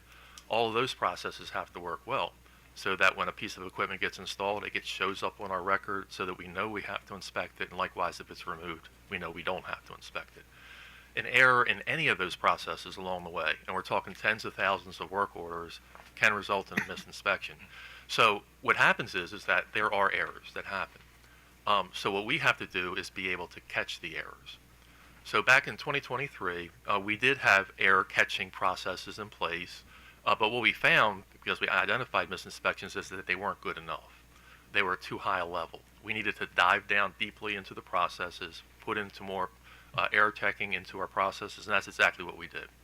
So since we identified those inspections in 2023, we have been putting a lot more processes in place. So we do quarterly audits now, we do field checks, we do peer checks, we have management oversight, and as a result, that's the reason that we found the 3, is because we're looking very hard. And from a personal level, right, I don't want to have to come here and to report to you that we've missed inspections. I don't want to have to do that. But more important to me personally and for my team, and I tell them this, is that we need to find the equipment. That's the most important thing. So if there's equipment out there that hasn't been inspected, we need to find it, we need to inspect it, because that ensures the safety and reliability of our public. So that's what we're going to do. So that means we have to self-report. That means we have to come and explain it to you. We're going to do that, but we're not going to stop looking. So what I want to let you to know is that, yes, we did miss 3 inspections last year, but we have the right culture of compliance. My team understands how important this is. They're looking, and they're looking hard. So I want to stop there. I'll give you a chance to ask questions before we get into the fault indicator discussion. So, any questions? Commissioner Barve? Nope. Commissioner McLean? Commissioner Sussman? Commissioner Litton? All right. Okay. All right. Thank you. So far none, so go ahead. I'll take that then. Well, thank you very much.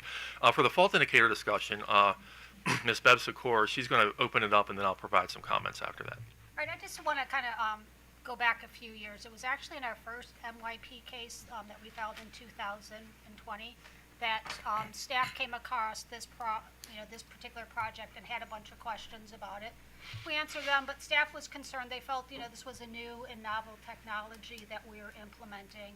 And, it was something that, at the time we had plans, for looking into it, how many we were going to install. And actually what happened there was, we didn't, there wasn't anything in terms of, not letting us do it, but it was a question of cost recovery.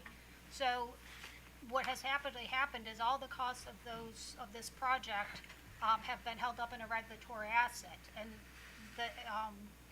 the requirement was that once, we were done with this and we had enough information to come back, show that, there weren't any negative system impacts, and then also demonstrate that there were benefits from, the implementation, which we finally were able to do in our 2024 annual performance report. We included a report analysis of the performance of these particular underground fault detectors, demonstrated that they were cost beneficial, and so we're not asking for anything about cost recovery here, but now that we have demonstrated that, in our next rate case, we will go forward and seek cost recovery for the amounts that are currently held up in a regulatory asset. Turn it back to Mr. Butts to explain that we're actually now kind of moving past the devices that we talked about originally in 2020. Yeah. And just in case not everybody knows exactly what the device is, you basically place this device on a circuit, and then if you have a fault on the circuit, the device can send a remote indication back to our operators and let us know if the fault's either ahead of that device or behind the device. That's basically it. And that's really important because now when they send our service operators out, they can better target where they have to go, and therefore they can restore service faster. So that's what's happened. These devices are out there, and the operators are using them. And just anecdotally, they actually love the devices. They're using them every single day. They're getting more efficient with their service operator deployments, and they're saving outage time as a result. And if you know anything about operations, getting your operators to actually use something that you give them, that's most of the battle right there. And if you can get them, if they like it and they use it, then you know that you're getting good value out of it, and that's where we're at right now with our operators. So I want to give you that perspective as well.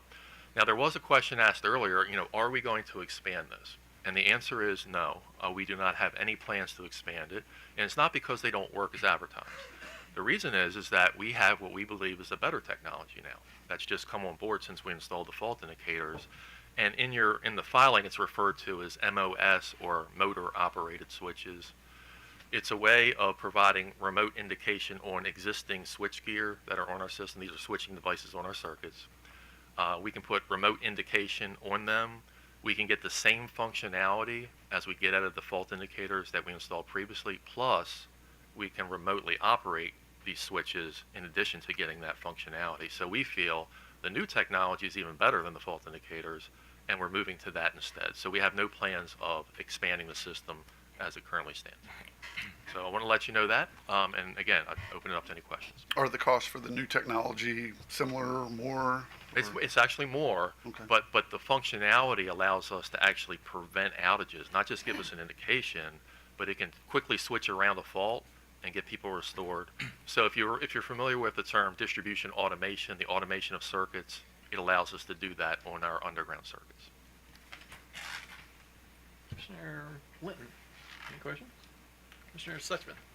Okay, so were you in the room when staff was talking about asking the commission to direct you to stop the program and to give us some results from the program? So it sounds like you've stopped the program. So you're not interested in going forward. Yeah, we've stopped the program, and we did file our results. Okay. Yeah. And did you communicate to staff that you were intending to stop installing the fault indicators and that you were going to this new system? Yeah, I'm thinking probably not well enough because they were assuming that we might continue it. Yeah, but, that was my sense, was yeah, that they thought that you were just stopping the program and then you were going to go back and add more fault indicators. Yeah, so I think we could have done a better job clarifying that. Okay, so for the fault indicators that you have now, those you intend to keep in place. For these new indicators, are you thinking about replacing some of the fault indicators with this new technology, or are you intending to just put them in places where the fault indicators are not deployed? Yeah, actually, there's no reason to replace them. We put them where the fault indicators are not. Okay, okay, and is the plan to have them in every place where a fault indicator should be, some kind of fault indicator? Yeah. Well, we can put them where fault indicators should be, but even more importantly than that, we want to put them on circuits where we might be worried about outages, because these new devices can not only give me fault indication, they can reroute the circuit to get customers back in service. Okay, and have you quantified the number of MOS units that you intend to install in the system? Yeah, we have it in our 5-year plan. Unfortunately, I don't have the number on the top of my head, but it is in our 5-year plan by year how many we want to install. Okay, and you're not seeking advanced approval, you're just going to go ahead and do this and then come back to us for cost recovery? Yeah. Okay. Yeah, that's right. All right, thank you. Sure. Commissioner Barfy? You okay? So, do you have more of your presentation, or you finished it? Yep, I'm done. So, the question I have is not directly related to your presentation, but I want to ask about the series of incidents that have been occurring in the conduit, the Baltimore City conduit, and sort of what's going on there. And I know, I mean, the city still owns the conduit, but because of this recent agreement, you're like the primary caretaker of it, or I mean, what exactly, I mean, where are the places of responsibility, and what has the company been doing based on the fact that these incidents have been fairly frequent, at least recently? Yeah, I'll let Ms. Forrest talk first. Yes, there is actually a hearing going on in about 17 minutes in the Baltimore City Council to talk about this very issue. BGE, the city still owns the conduit system. The city still has responsibility for maintaining it, operating it, making sure whoever else is in it besides us, and including us, is meeting all the standards. All that BGE agreed to do is, my years are getting confused, but I think it was a 3.5-year period. We agreed that we would spend $120 million to replace conduit. We basically, again, because this is, and there was a long discussion in prior rate case about this, but, we are capitalizing it because the accounting rules let us, but it's customer money. And so, we are focusing our efforts on areas of this, conduit system where we have our facilities and where where we think, our facilities would best, benefit from having the conduit be replaced. We do work with the city, sometimes things come up with the city and, there may be projects or other things, so we do communicate with them in terms of, where the conduit should be replaced. But, for the most part, it's at the end of the day, it's our decision.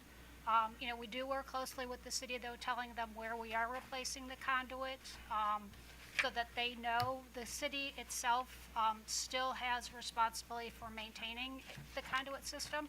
The city can still do its own replacements. Nothing stops them. Other tenants are still paying the kind of standard fee under the current agreement. BGE is paying, we paid $14 million in like a fee the first year, and then I believe it's $1.5 million on top of that every year that can go towards general maintenance, and again, if the city wants to do its own replacements. But all BGE did was agree to do certain replacements because, the city owns the conduit. That's a very unique situation. No other city in the country does that. BGE owns the conduit in the rest of our territory. We know how to do that. And so the idea is, hey, let us replace conduit because we know how to do that. And, I don't think anyone disagrees that much of the conduit system does need to be replaced. So that's where, the agreement came up that, hey, you'll still own it, you still maintain it, you still have all of that, but, we will go through and do replacements as, we think, is appropriate. So have you determined, is there some particular situation that's occurring that's been causing the incidents, or is it each one's a little different because of what's happened? Yeah. Well, I'd say each one is a little different. There's, again, the conduit system is old. It sometimes, can be displaced, and, when it's something that's kind of, you think of a terracotta pot, and, if something, a big truck comes by or someone's digging, it can kind of get displaced and it crumbles, and that can cause issues. There's other stuff underground. There's steam pipes, there's other things, So there's just a whole host of factors that can input it. Unfortunately, when you do have a fire underground, it's really kind of hard sometimes to figure out exactly what happened, because it becomes a big old charred mess of stuff, and so it's really hard to figure out exactly what might happen. Ultimately, that's, city as the conduit owner is responsible for determining that, but we certainly help out and, try to see where our, facilities were impacted, but, it's really a whole host of factors that, boil down to we need to get the conduit system modernized, and that's, what we're helping the city do. Okay, Commissioner Sushman. Okay, so, not understanding that your presentation is done, I would like to actually ask you some questions about the budget for this, and presumably, Mr. Butts, you're going to be able to respond to those Do questions. the best I can. Yeah. Well, that's, your counsel pointed to you, so I can't ask her anything. So, and so why don't we look at page 57 of staff's presentation?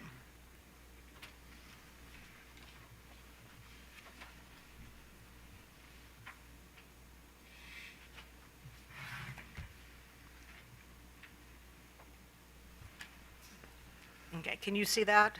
Okay, good. So you're on the first line, and I'm looking at capital expenditures, which will ultimately, you'll ultimately be requesting that they be rate-based at some point in some future proceeding. So, so you'll be earning a return on whatever we approve. And so I'm looking at the 2022 actual, which is a little more than 246 million. We go to 2023, it's increased a little to 268 million. For the 2024 budget, when would that have been prepared? Would you have had the benefit of the 2022 numbers at that point? Yeah. Okay, Yeah, we and would. what about the 2023 numbers? Yeah, so we were in 2023 preparing the 24 budget, so we would not have had the 23 numbers yet. Okay, but certainly you would have had the 2022 Yeah, numbers. yeah, So you went from an actual of 246 million to 196 million. So that somehow 2024 you thought you were going to be spending less in 2024 than you actually spent in 2022. But as it turns out, if you look at the actuals, you actually spent around what you spent in 2023. Yeah. So you went, the budget was 196 million, and you actually spent 263 million. So at this point, you have actuals of 2022, 2023, and 2024, or at least some of 2024, going into the budget for 2025 and 2026, and yet you are back to 196 million. And so I guess my question, and this was, I talked to staff about this earlier, about the concern that I have with budget versus actual. And it seems to me that you had a history of what you were actually spending, and yet each time you budgeted around the same amount, 196 million. I'm not understanding why the budget is so low, given that you have a history of spending what looks like around $260 million. So that's a big amount of money difference. Yeah, so when we looked at the numbers, there's actually an apples and oranges going on here. So the numbers that we put into the budget did not include any storm costs. The numbers that you see and there. this is, Well, I let me- really, no, I understand that, but and this is what I said earlier, that I keep hearing the same argument that you put no storm costs into your budget. I don't understand. I can tell you that there are going to be storms, and there are going to be storms where we're going to lose power. I don't understand why it doesn't get into the budget. Yeah. So if I could clarify that for you. Please. The overall BGE budget, what was put in the MYP, it does include the storm costs. So we did minor storm costs. We did budget for that. It's just that particular budget is not in that number. When we, Because I can yeah, step in. go ahead. When we Please. set the, few years ago, when we set the reliability standards for 2024 to 2027, we were not asked to include storm costs, because storm costs are reactive. They're not really, they're not going towards what you need to improve or maintain. They're just strictly, hey, we have a storm, we have to. So it's kind of there's where there's an actual, I think, a problem with apples and oranges. You know, we budget for anything less than a major storm being anything over 100,000. All that gets budgeted. But I think where the problem here might be in is that when we set the budgets, or we said what the budgets were for, you know, what we needed to spend to achieve the reliability targets in 2024 to 2027, those numbers did not include storms, because again, storms are kind of outside the work that we need to do. But yet when we report our annual spending in the annual performance report, at that point we are asked for current budgets and actuals that both include storms. So, you know, depending on if you're comparing to our current budget, you know, most current budget, or the budget that we were providing when we set the 2024 to 2027 reliability standards, we, you know, our budgets, company budgets at that time had storm costs in them, but that was not what was part of what was included in.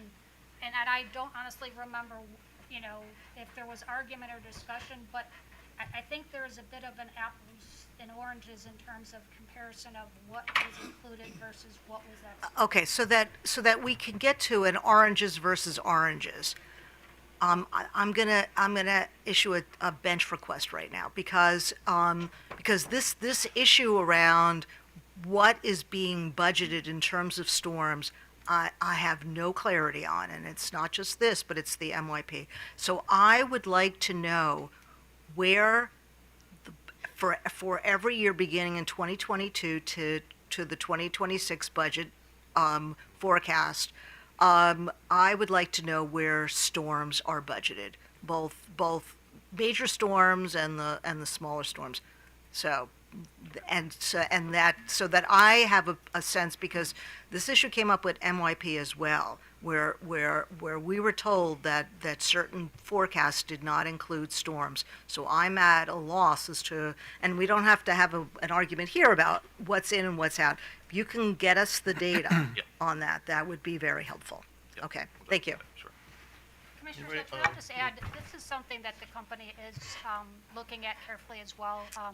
You know, especially now that we, you know, no longer have reconciliations, it is even more imperative that, you know, our budgets are spot on. And, you know, I don't know if you recall, but BGE it was the last rate case, we had proposed, because we saw not the major storm, because that we don't budget for, but the anything other than major storm, we had proposed, because we looked at the trend of our storm costs, we had proposed a 5-year weighted average to try and get, you know, our forecast going forward to be more indicative of where we thought the trend was going, and that was rejected. We were told, no, you have to use the simple average. So, you know, that right there, you know, when we see storm costs going up continually because there's more storms, things are just more expensive, you know, if you don't weight the more current actual experience, you know, more heavily, you're gonna be behind.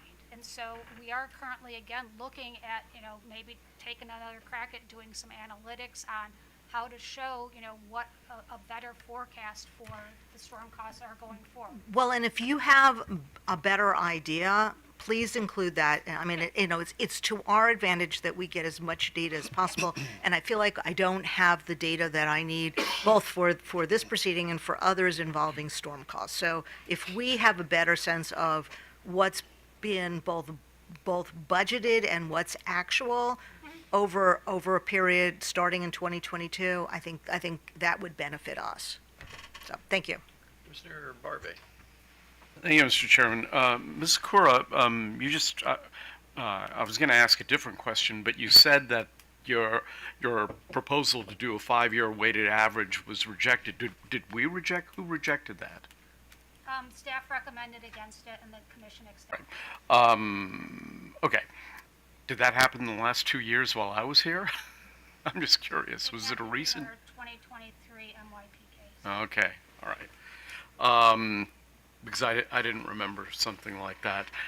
So let's just take this scenario where you have a budget of $196 million and your actuals were really 264 million. I would presume that what would happen in your organization is that you would take money away from other planned functions in order to keep your budget level the same and move the dollars into reliability distribution reliability functions, correct? Yeah, and how exactly you move the money is based on the priorities across the company within our distribution level of spend. But yes, generally, Well, I guess where I was going with this is that means that you should have somewhere in your budget versus actuals, you should have places where your spend is lower than what you had budgeted to offset that, correct? if you're maintaining the same budget, that would be true, right? If you go up Right. in one area, you got to come down in another. Right. I will- But are you But is a situation like this causing you to say we're going to have to exceed our budget? for 2024, it is possible that we did exceed the budget in 2024. Going forward, though, and I will say, we don't have reconciliation as of 2024, in fact, right? Going Right. to 2025, it's incumbent on us that if we go over in one area, we need to come down in another because we need to hit our budgets. We understand that. Okay, that's it. Thank you, Mr. Chairman. Can I just wanted to add though that, a lot of that though depends on timing. Do the things that, come up that are causing you to go over budget, are they later in the year? If you have a bunch of storms in September that again, we're looking at averages. If suddenly come September, it's, storm season's been worse than the average, you don't have as much flexibility perhaps to make cuts elsewhere because, a lot of these projects, we're planning, months, years in advance to get them into place. You can't always ramp down quite as easily. So, there is a process where, monthly, quarterly, we are looking at things and making adjustments. But, depending on when kind of the things that are causing you to go over budget come up, you might not have the bandwidth to then make enough of a change. Okay, well, I mean, just to follow up on this a little bit, I would say that I know in corporate America, they want their budgets to be as close to what they think their actuals are going to be.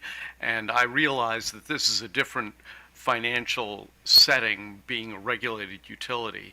But I think that, I think I speak for all the members of this commission when I say that it would be better to try to anticipate what the actual costs are going to be and to include in that an estimation of what the unexpected things are, because I know in corporate America they do that because they don't, the attitude, the thing that I was taught in accounting was that make your estimates so that all your surprises are pleasant ones. In other words, if you're going to slightly overestimate, I mean, accuracy is paramount, but if you have to make a guess a little on the high side so that your surprises are positive ones. So that I would hope that we as a commission moving forward can support that as a proposition in your budgeting and for those of the other utilities.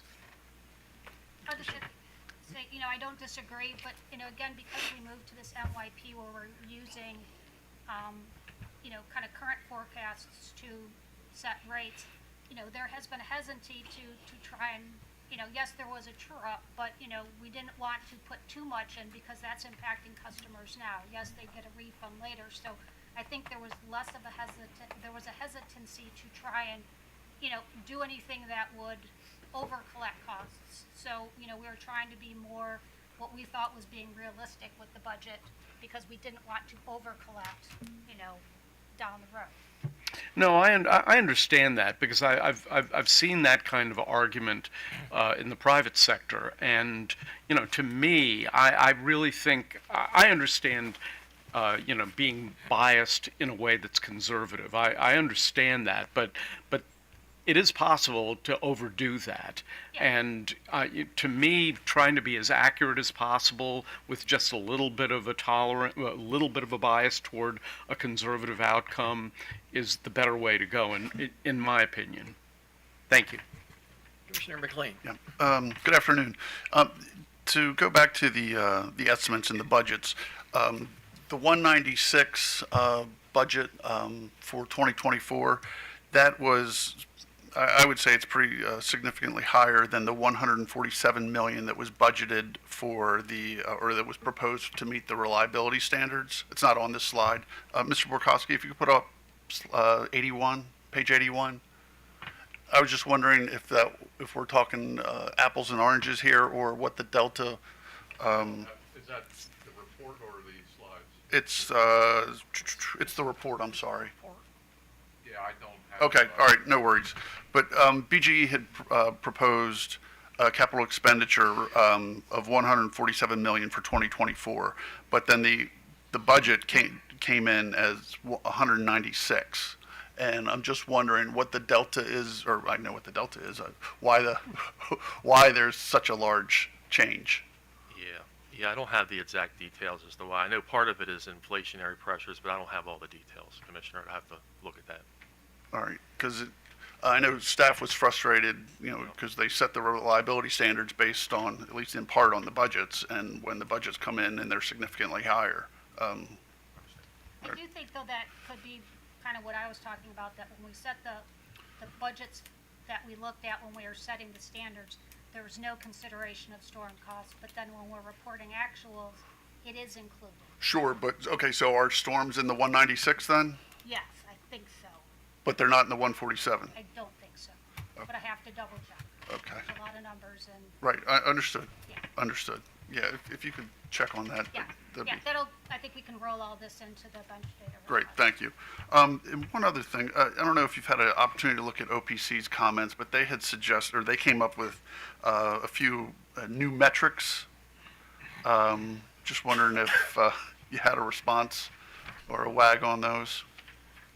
Well, Yeah. I'll just start by saying, we did ask a data request of OPC, and, they are not aware of those being used anywhere else in the country. So, I think that, for one, is, a little bit concerning that, we'd be using metrics that don't seem to have been, used anywhere else. You have to kind of question, are they really appropriate? Do they really get to where you're going? I'll add that, Safety Med, or Sadie Med. Sadie Med, was something that was considered in the Resiliency Work Group, and, we thought there was a consensus, opinion there that we shouldn't be having metrics because, again, resiliency is just such a, we haven't really built for resiliency. We haven't built to take over or deal with hurricanes. And so trying to set up standards, is still a challenge. People are looking at it in the industry. So again, we kind of thought that was something that had been, agreed to in the working group, but, OPC came back with something a little different. Yeah, and I think I can offer some technical aspect around this as well. So the metric I think you're referring to is SAIDI, MED. MED being major event day, so those are the bigger storms that we have every year, right? SAIDI is how many hours of interruptions do we have in the major event days, the big storms. And the concept is that if I measure this year on year and I'm getting better, I should see that SAIDI Med begins to lower over time. That's the concept anyway. The problem with the metric is that there's not a big enough sample of data. So for any given utility, we might have 5 or 10 of these types of storms a year. It's simply not a big enough sample in order to give you a good number. Because in one year, I could have a high impact major event days, ones that are like close to those major storms, really impactful. And then we're going to report to you that our SAIDI Med looks bad. But I might have another year where those major event days are on the lower end. And then all of a sudden I'm going to report to you that my SAIDI Med looks good, because there just isn't enough variability within a small sample. So that's why we oppose the metric. All right, thank you, sir. Thank you, ma'am. Commissioner Sushman. Okay, so just to follow up on Commissioner McLean's question about is it the 2024, what was the 146 number? 146 million. That was from, That was the budget that was proposed to meet when setting the reliability standards. okay. And then, Ms. Corey, you said that the difference between the 146 and the 196 was that the 196 included storms?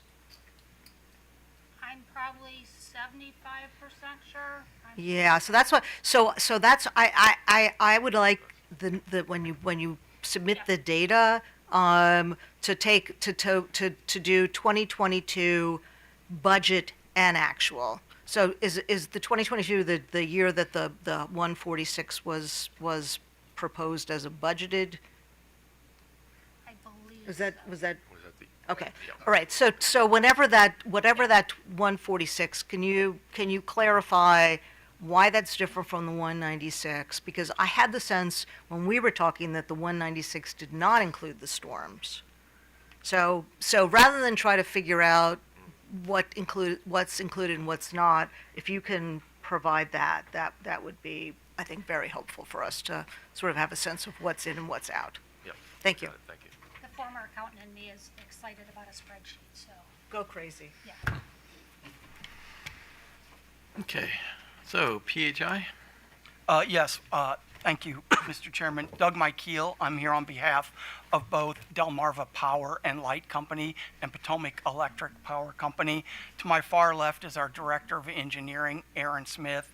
To my immediate left is Dan Guy, Senior Manager of Strategic Planning. First of all, I appreciate the staff's comprehensive review of Delmarva Power and Pepco's annual performance reports. As noted by both staff and OPC, Delmarva Power and Pepco both met or exceeded the reliability standards contained in the service quality and reliability rules, except for the periodic equipment inspections. I want to address some questions from the bench before I go further into my presentation. First of all, with respect to Commissioner Barvey's question about a number that you put into an estimate that's, I'm going to use the term cushion if you're not okay with that, let me know. But in the MYP, I believe it was the BG&E's first MYP, we were told by the commission to get rid of any sort of cushions in any sort of projection. So I just want to kind of to frame things about at least how PHI and why PHI does it. We took a lesson learned from the commission's order in BG&E to remove those from all of our estimates. So they don't exist in the MYP concept. With respect to the question of storms that the commission has been asking about, PHI does indeed budget for small storms, not major outage events, large storms, and we have approximately $15 million in our budget for that. And we use a 5-year average, and Mr. Vahos, when he was on the stand in our last MYP, I think explained that. We do not budget for major storms, major outage events, the very large ones. And the reason we don't budget for that is traditionally this commission has allowed regulatory asset recovery for those costs for the major storms. And those costs can be tremendous if you have a derecho and something like that. So those are not included in our budgets. So I just want to make that clear, at least at PHI, that's how we do it. Now I want to talk. Mr. Chairman, before I forget, so you ask for a regulatory asset to be established. Is that included in your actuals for, let's say, 2024, or so that $175 million? No, we would not ask for a regulatory asset, Commissioner, unless we had a major outage event, a very large storm. And then we would spend that money. Let's say we spend $25 million recovering from a derecho. We would come to this commission and make a filing and ask for a regulatory asset to recover that $25 million in the context of the next rate proceeding. And I think historically, that's how this commission has handled major outage events, not the Okay, small storm. So now I'm confused. So I thought in talking, and maybe I just didn't understand, when in talking to Ms. Cora, I thought the difference between the actual and the budgeted reflected the storm costs that were not budgeted because you don't budget for storms. And now you're telling me that you seek recovery in, okay, so maybe you can clarify what my confusion. So I'm just talking about PHI, and Delmarva and Pepco. BG&E may have a different way of doing it, but at least. She's shaking her head. Okay. now. So, Well, she can speak. so you do it the same way. We do it the same way. I think we're kind of talking about different things. There's what we budget internally, corporately, but then there's when we did the proposals for our 2024 to 2026, 27 reliability standards, our corporate budgets had amounts for minor storms, but that's not what I think when we agreed upon a template for what would get included in that filing, nobody wanted the storm budgets to be included in there. But then when you get to the annual performance report, actual storm dollars, and even I think when they ask for our current budgets, the current budgets include the storm.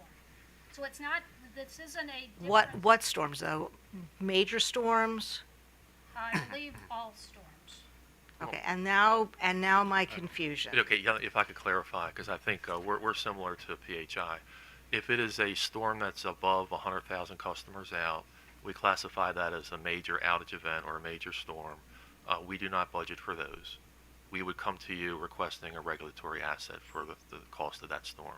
Okay, and my question to you is, if you don't budget it, what's reflected in, let's say, the 2024 budget versus actual? There's $100 million difference. What does that $100 million difference reflect? Yeah, and we're going to get you the request for all of that, but part of that is the budget for minor storms. That storm's less than 100,000 customers. Okay, We but do there's budget no, for that. but that 263 million does not include major storms. No, only minor storms. That's right. Okay, There weren't any for BGE. okay, Yeah. that's a big difference if we're only talking about minor storms. Then it sounds like you don't budget for storms at all. No, we do. It's, in 2024, BGE had a minor storm budget, so did PHI. We had that, but when we were preparing, I think it was in 22 or 23, we came to the commission and said, okay, we're proposing SAIDI and SAFE for this next 4-year period. When you look at the budgets that we included in that filing, as what we were saying it was going to take to achieve those did not, even though BGE, PHI, we all had minor storm budgets, those dollars were not included in what got included in the filing. It's not that we didn't budget for it, it was that those dollars were just not included in the filing. Don't know why, well, I do know why. It was because it wasn't thought that storms, we're setting reliability to achieve certain metrics, and the storm costs really weren't, going to contribute to that.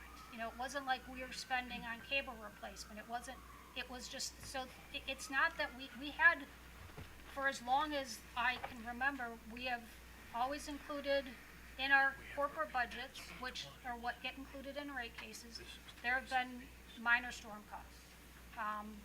Capital and O&M have not been major storm. Again, it was just in that particular filing where I believe these numbers got pulled from. Those did not include any storm. Okay, so add to my bench request major storms as well. Yeah. So extend this to PHI. So the same thing that I'm asking of BGE, I'm asking of PHI, so we can understand, what's budgeted, what's included, what's not included, because I'm still confused, and hopefully, when you submit this data, we'll have or at least I'll have a better sense of how you do what you do. So, thank you. Yeah, no, He was. yeah, you got, once you, Yeah, okay. back to the beginning or I think I wherever can you get wanna back pick on up. track. So there were some questions about capital spend. I believe Commissioner McLean and Commissioner Suchman had some questions about that, specifically on the table on page 81. I believe it's table 25 in staff's presentation. I just want to run through where we are for Delmarva Power and Pepco on both capital and O&M spend. For Delmarva Power, this year, we were 1% over our budgeted goal. I think that's pretty good. We missed it by 1%. We were over, and I'll admit to that. But when you look at what we're projecting, we've reduced the budget by approximately $63.2 million for 2025 and $61.3 million for 2026 respectively.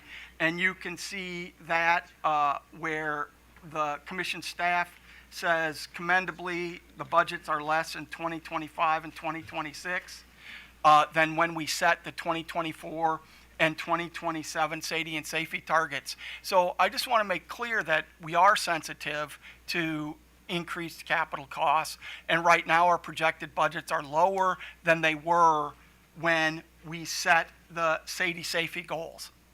So, and I think that this table reflects that.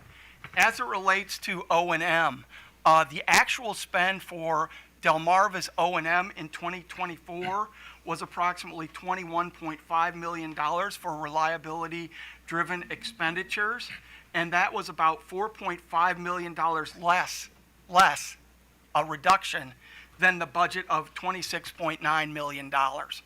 So Delmarva Power reduced their O&M spend, so I don't want anyone to get the impression that O&M spend is going up or it's not controlled.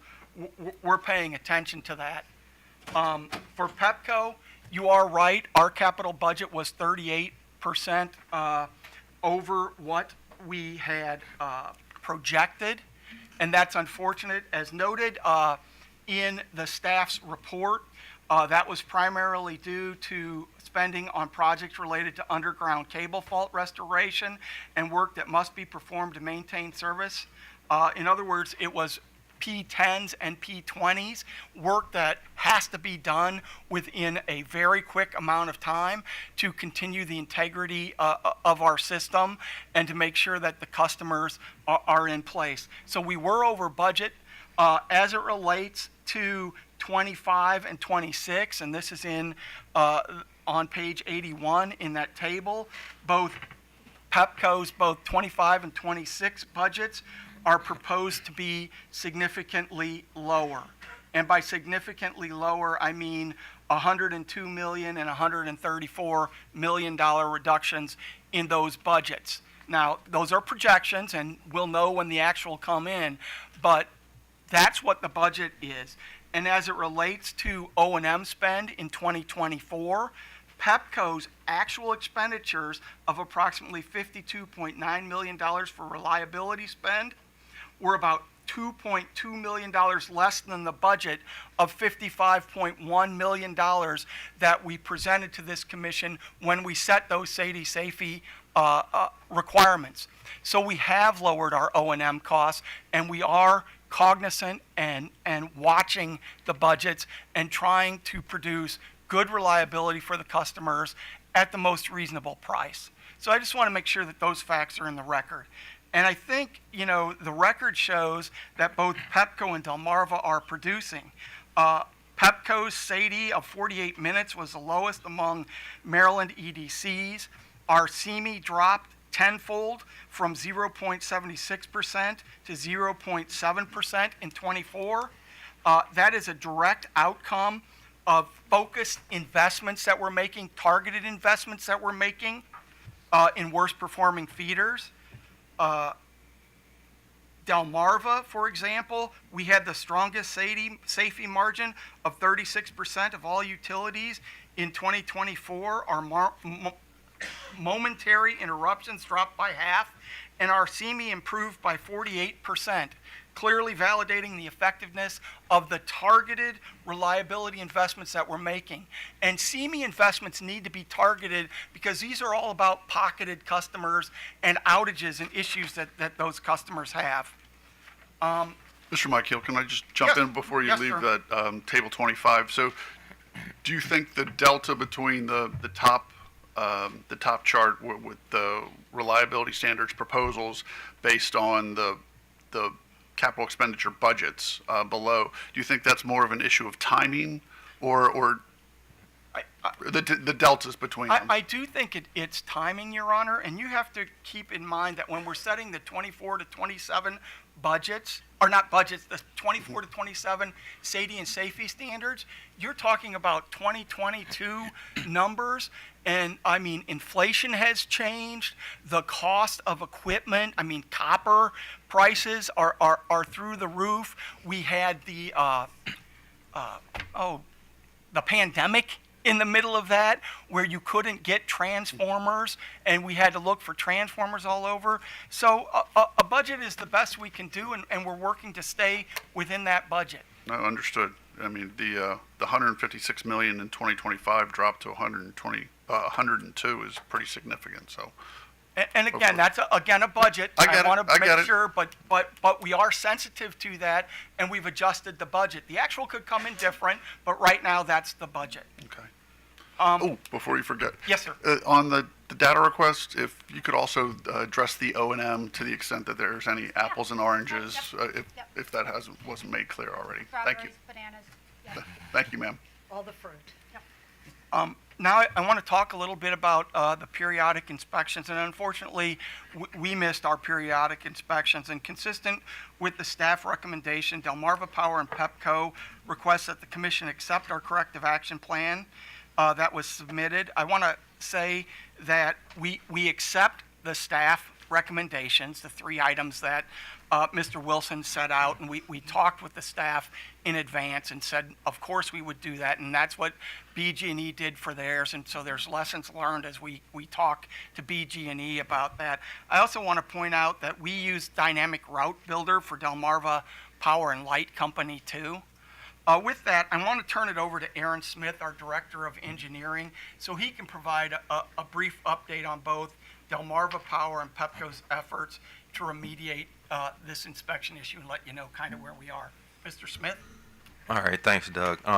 Good afternoon, Commissioners. Aaron Smith, as Doug mentioned, I'm the Director of Central Engineering at PHI. I really want to kind of give a background, of kind of where we started. PHI performs over, hundreds of thousands of inspections of our assets, our distribution assets annually. However, in this process, we've identified, there's various different pieces, from personnel having to perform some of the inspections to some of the actual applications that we utilize. We have contractors that are also assisting us. We have field personnel, internal field personnel. There's a lot going on in terms of just kind of the overall process. Following the report that we had last year, or the hearing that we had last year, it was clearly evident that PHI needed to take, a step back, take a look at our overall process, especially, being that we wanted to ensure that we would be in compliance. So we took a proactive approach and we took a look at our assets.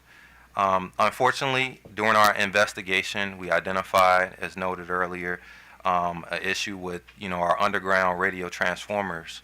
And we had some missed inspections there. We self-reported. This was in the Pepco service territory. We self-reported, and more importantly, what we did was we took a step back, and it prompted us to really take a look at holistically all of our assets that were either within compliance or non-compliant. In our investigation, we looked at our substation equipment, we looked at our distribution equipment, telecommunications, transmission, and just based off of that, as Doug mentioned, we came up with a corrective action plan that we provided to the commission staff. In that plan, we've outlined our overall work down strategy and what we plan to do to rectify this issue. I will say that, just kind of going through, what we've identified as some of the contributing factors, and you've heard from staff a little bit earlier in terms of just kind of some of the things that we noted in our corrective action plan. Our transition from our SAP to our Asset Suite 8 application has been one that we identified as an opportunity for us to correct some of the mismatches in some of the attributes that were identified in those different applications, as well as working with our contractors for some of the information that has been provided from our contractors. And then more importantly, right, talking about the documentation and the inspection intervals, we have really tried to take a hard look at how we can address that situation as well. So what I would like to do is just kind of really set the table in terms of just kind of where we are as it stands, right? I mentioned that we've done a full corrective action plan for our distribution assets as well as our substation, transmission, and telecom assets. We've started that already. Our overall anticipated work down strategy is to complete everything by Q4 of this year. Just kind of running through, in total, Pepco and Delmarva Power have combined our inspection efforts across all of our assets. In terms of Delmarva Power, we've completed various number of inspections on our overhead feeders with no remaining inspections there. We have completed 100% of our pad mount on transformer inspections, reclosures, regulators. They still need to be inspected, and those will be performed in Q3 of this year. We have over 400 pad mount structures left to inspect, which will be split between Q3 and Q4 of this year. And then kind of going through from the distribution aspect for Pepco, we've completed all of our inspections on our overhead feeders this year, and we have over 85% of our underground radio transformers inspected as well, with the remaining that'll be performed in Q3. 100% of our pad mount transformers have been inspected. Our pad mount structures, reclosers, distribution regulators, and manholes will be inspected in Q3.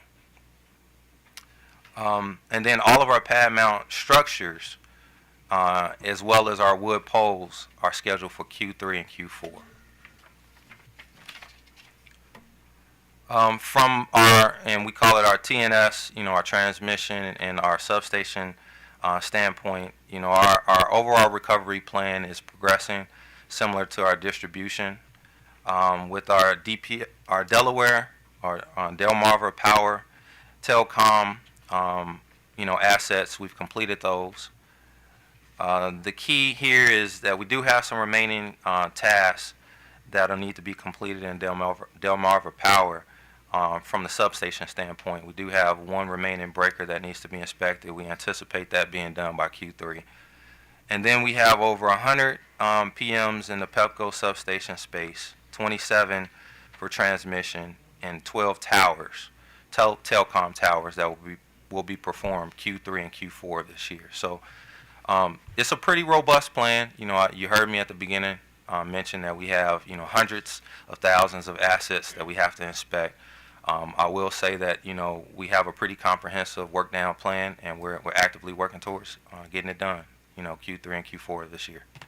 So I'll pause and see if there's any additional questions. Commissioner Barve. I'm good. Commissioner McLean. Good morning, or good afternoon, sir.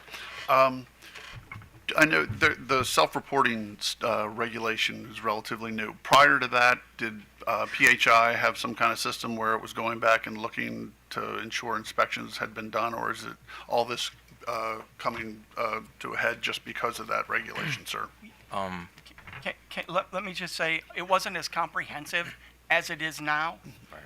We prepared for the staff audit that Mr. Wilson talked about, and historically we hadn't had any misses on the staff audit, so we looked at everything on that audit, but we hadn't done something comprehensive like Mr. Smith talked about here. Once we found out we missed some and then we got the commission regulation, and we did a comprehensive look at everything. Okay, So it partially is the answer. fair enough. All right, thank you, sir. I appreciate it.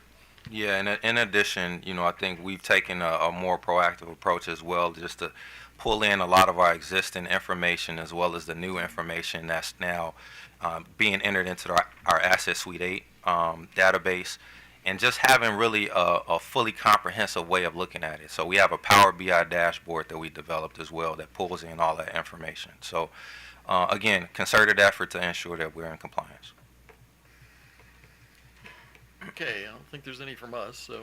Okay, now I want to change gears a little bit, and I do have responses to what the Office of People's Counsels filed, our good friends there.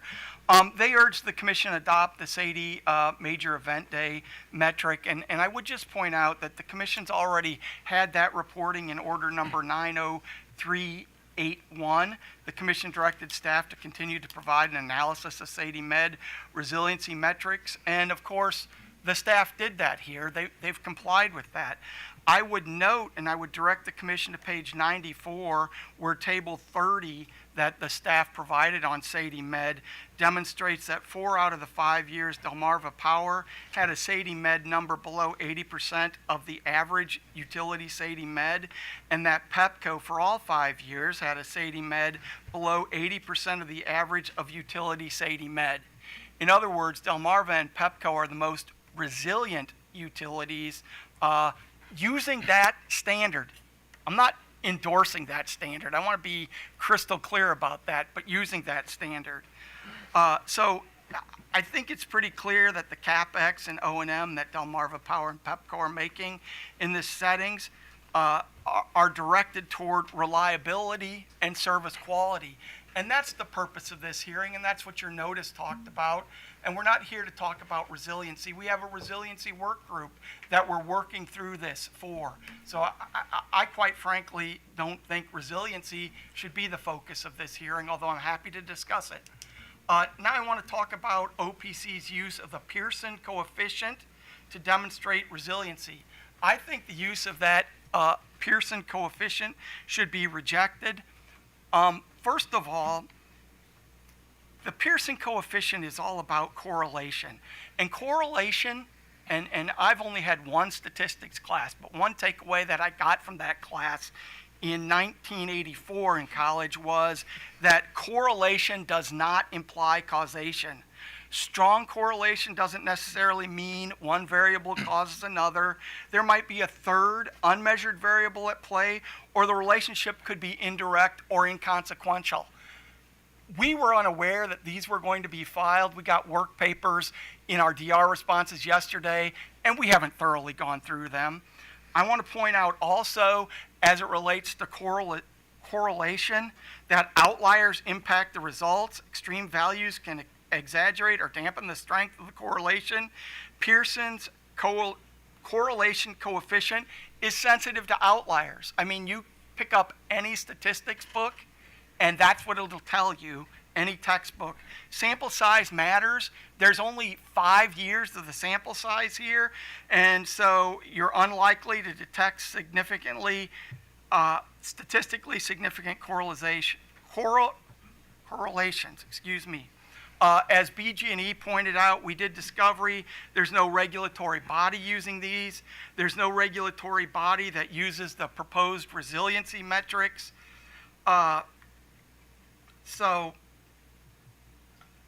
I just think you have to be careful here, and there's not enough time, and we haven't developed this enough for this commission to be adopting it. Also, SADE Med assumes to be, that metrics assume they're going to demonstrate that outage, they do not demonstrate the outages less than 5 minutes that come with the number of customers avoided that are switched back on instantaneously due to distributed automation schemes. In other words, they look at all the outages, but they don't recognize the fact that some of those customers are on in 5 minutes because we have distributed automation schemes. It would now not also account for other firming projects conducted, such as additional substation or transformer installations on the system, or additional breaker or recloser information, to name a couple. So I just think that this Pearson coefficient of correlation should not be used. It's not appropriate.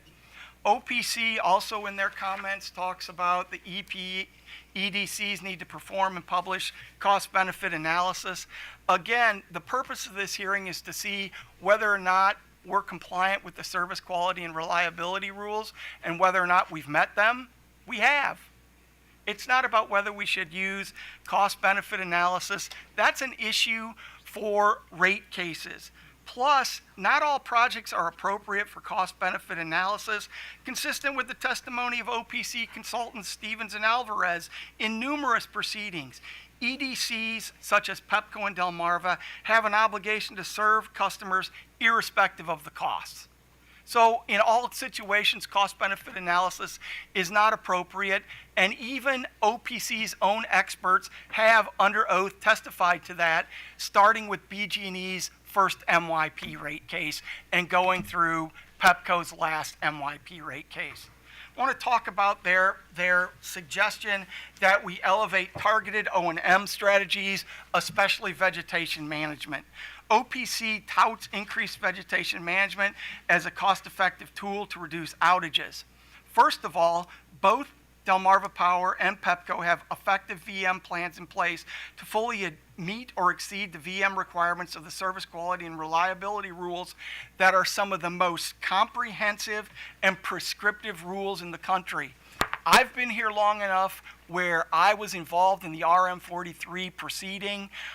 There are pictures in COMAR, color pictures, and the previous chairman, Nazarian, was very proud of the fact that they're the only COMAR rules that have pictures and color pictures, so it's very prescriptive.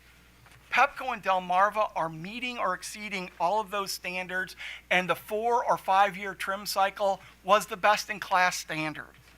But VM, vegetation management, is not a cure-all that OPC asserts.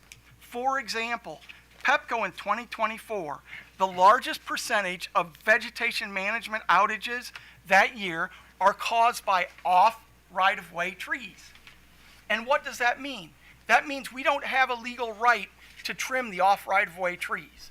They're in somebody's yard. You know, would we like to get authority from this commission or from the legislature to be able to cut somebody's private tree down to preserve reliability? Perhaps. I asked our good friends at OPC, at DR, if they had a position on that. Of course, they don't have a position on that. But the fact of the matter is the largest percentage of vegetation management outages that occur after the trimming is done on our system comes from off right-of-way trees or the small storms. And so increasing vegetation management isn't going to do anything to solve that problem.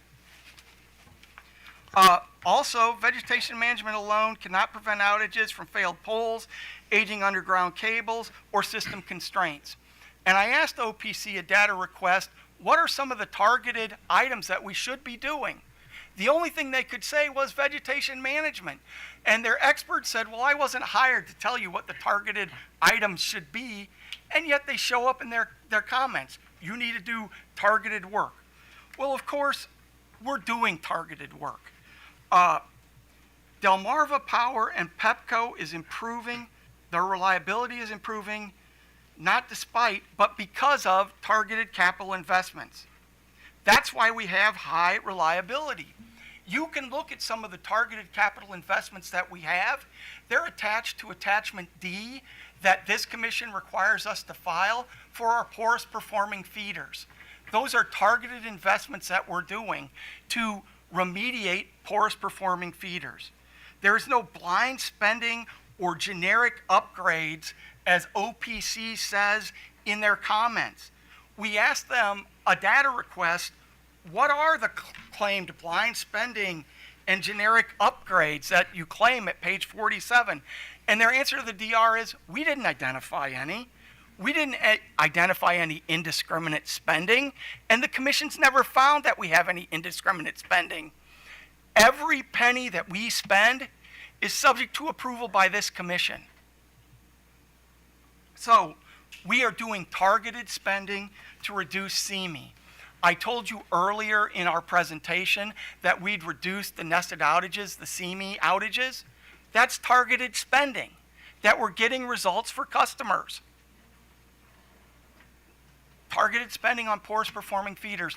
And no mention of that in OPC's comments at all. And no suggestions from them. Just 50,000 feet, you need targeted spending and you need to increase vegetation management. With that, I'll end, and happy to answer any questions. Okay, Commissioner Barbe. No questions, Mr. Chairman. Commissioner McLean. Thank you, Mr. Michael. You hit on a couple things that I wanted to touch on.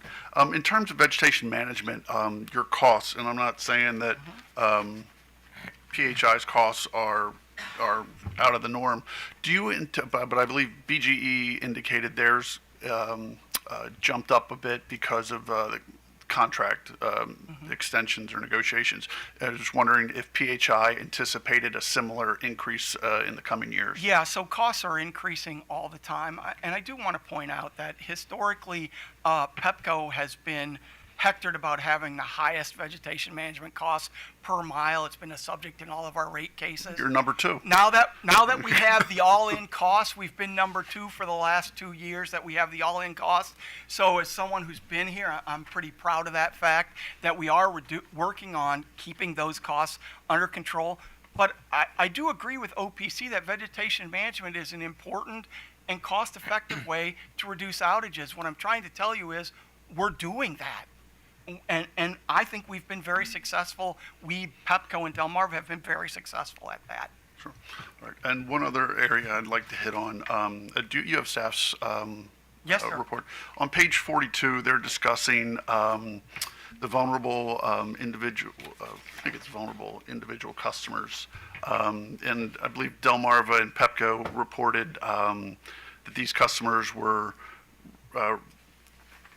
contacted 72% and 73.3%. Yes. And I realize it's a voluntary program and there's no requirement to on the customers to update some of the information if it's changed. Is there anything that the company's attempting to do to try and increase those percentages, sir? There isn't, and I want to just make it clear that of the numbers that we have for these customers, we call all of them, right?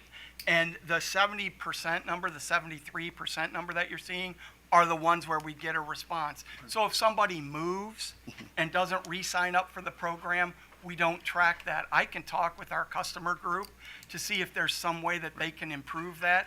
But I think it's important, and staff points that out, that we did call 100% of all of the customers on our list. Understood. So we are doing that, we are complying. And I assume that if you get a response that they're no longer at that address or the number's bad, I assume you cross them off. We would call the list, yes. Sure, call the list and then yes. you adjust the list accordingly. Yes, Okay. and I can double check, but I'm pretty certain that they call the list all the time. All right. Thank you, sir. Commissioner Sussman. No questions. Well, actually, just one, and it's related to the last question you had with Commissioner McLean. Yes, sir. Given the fact that your compatriots at the table there had, I think, 100% with the vulnerable individuals, I mean, it seems to me they would be having the same issues that you do about people moving away, and particularly given the bigger size of their service territory.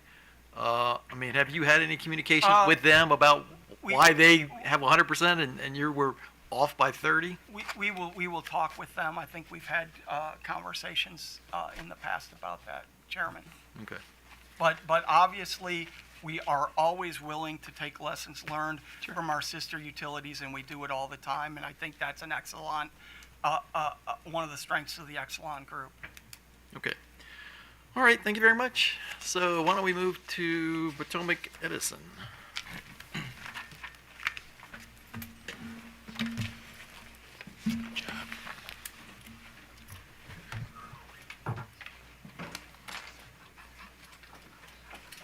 So, invited me to a breakfast I can't do next week, in which they were gonna explain why the recent auction numbers really are not having much of an impact on rates. It's like, am I missing something? So it's like almost, it's got a breakfast Tuesday, I think, in which they were gonna explain why the recent auctions have not really had much of an impact on rates for customers. Yeah, there you go. Good afternoon, Chair and Commissioners. Jessica Reba, Counsel to the Potomac Edison Company. With me today, I'll go down the line. To my immediate left is Renee Tenney, our Director of Engineering Services, then Jim Painter, our Director of Operations, and Mark Zuka, our Senior Advisor of Regulatory Affairs. I think what we're going to do is let Ms. Tenney lead you through a brief presentation to recap our report, and then she'll pass it back to me, and I'm going to try to get ahead of a couple questions we think are coming our way. Right, thank you. Good afternoon. We just put a few slides together recapping our report, and as you heard from staff's report first up today, we have met all of the metrics for 2024 except for our SAIDI and SAFE metric. And as you can see from this chart, and we took this chart back to when the standard exclusion calculation changed. So in 2020, that happened in 2020. So you can see we met the SAIDI and SAFE metric each of the years until this past year. We want to talk just briefly about that. Go ahead to the next slide. Right, this is just recapping the numbers, so I'm not really going to talk much to this, but from a SAIDI perspective, we did miss the standard, as I mentioned, by 17.3 minutes, and that was a SAIDI standard, and we missed the SAFE standard by we were 1.07 compared to the SAFE standard of 1.05, so 0.02. We did not have any major outage events, and we had one major outage day, which is significantly less than what we had in 2024 from a major outage day. Go ahead to the next slide, please. So one of the items we wanted to point out, and we mentioned in our report about weather getting worse in our territory in Western Maryland. And this is a chart that shows the number of days that had wind gusts greater than 40 miles per hour. A historical chart, it goes back to 2005. You can see the trend line there is the dotted line. It's showing a significant increase in the number of days where the wind gusts are over 40 miles an hour. And this is taken from multiple weather stations inside of our territory.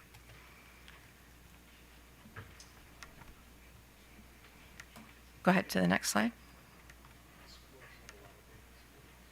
All right, just to highlight a couple items. One is our corrective action plan that we did have in our report, just summarizing in here quickly.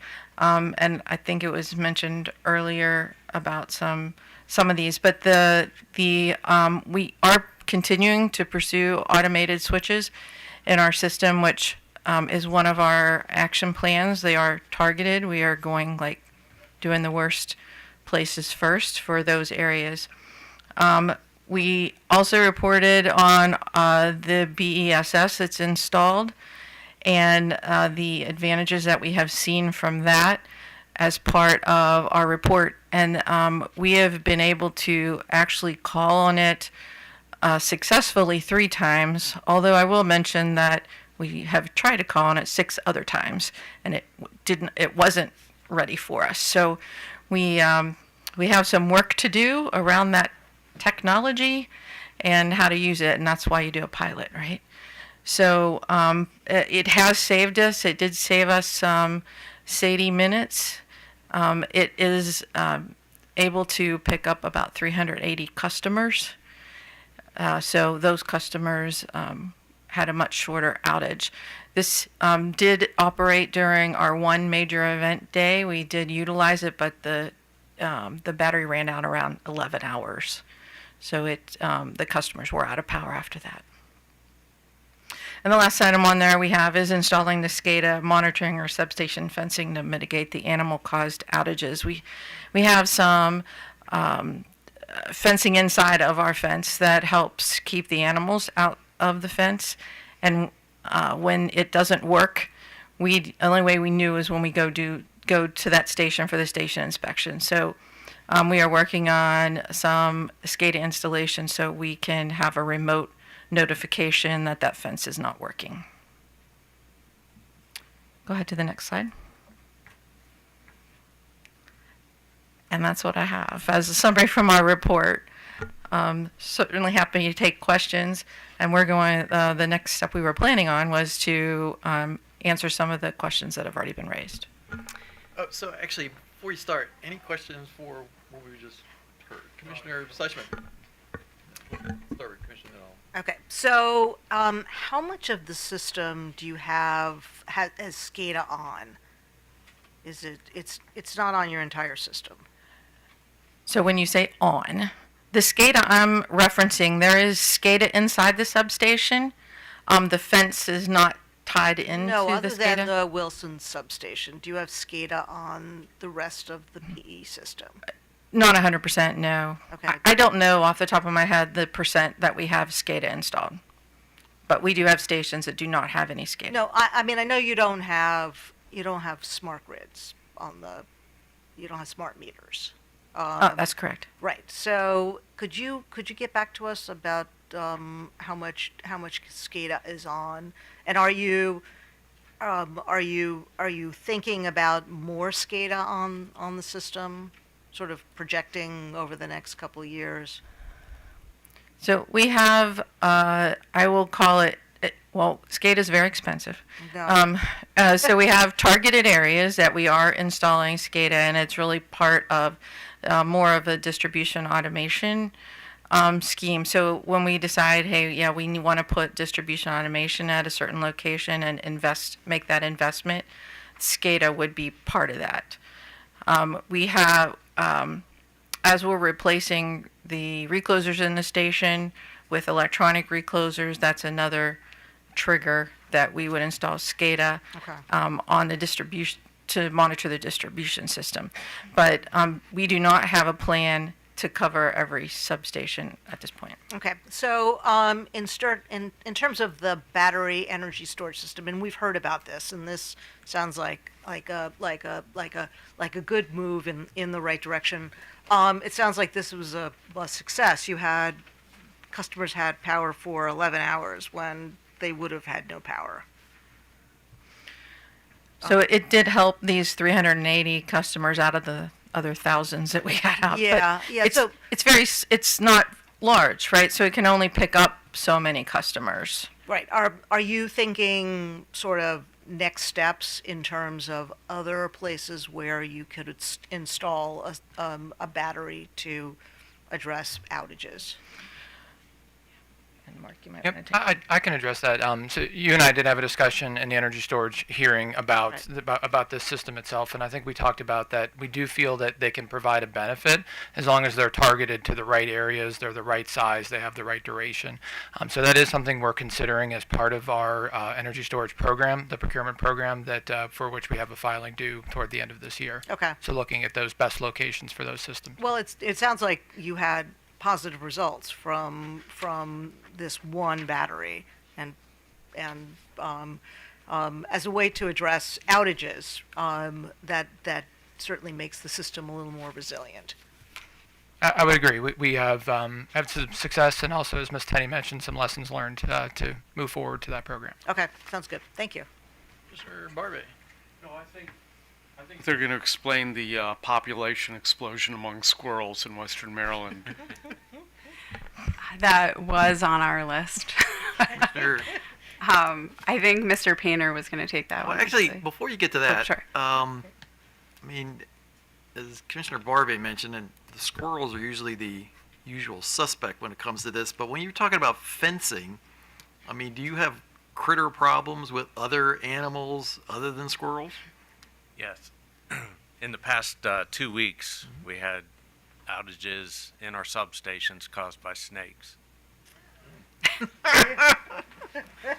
Yeah, so up to this point, or up to 2 weeks ago, we were doing very well in that category this year.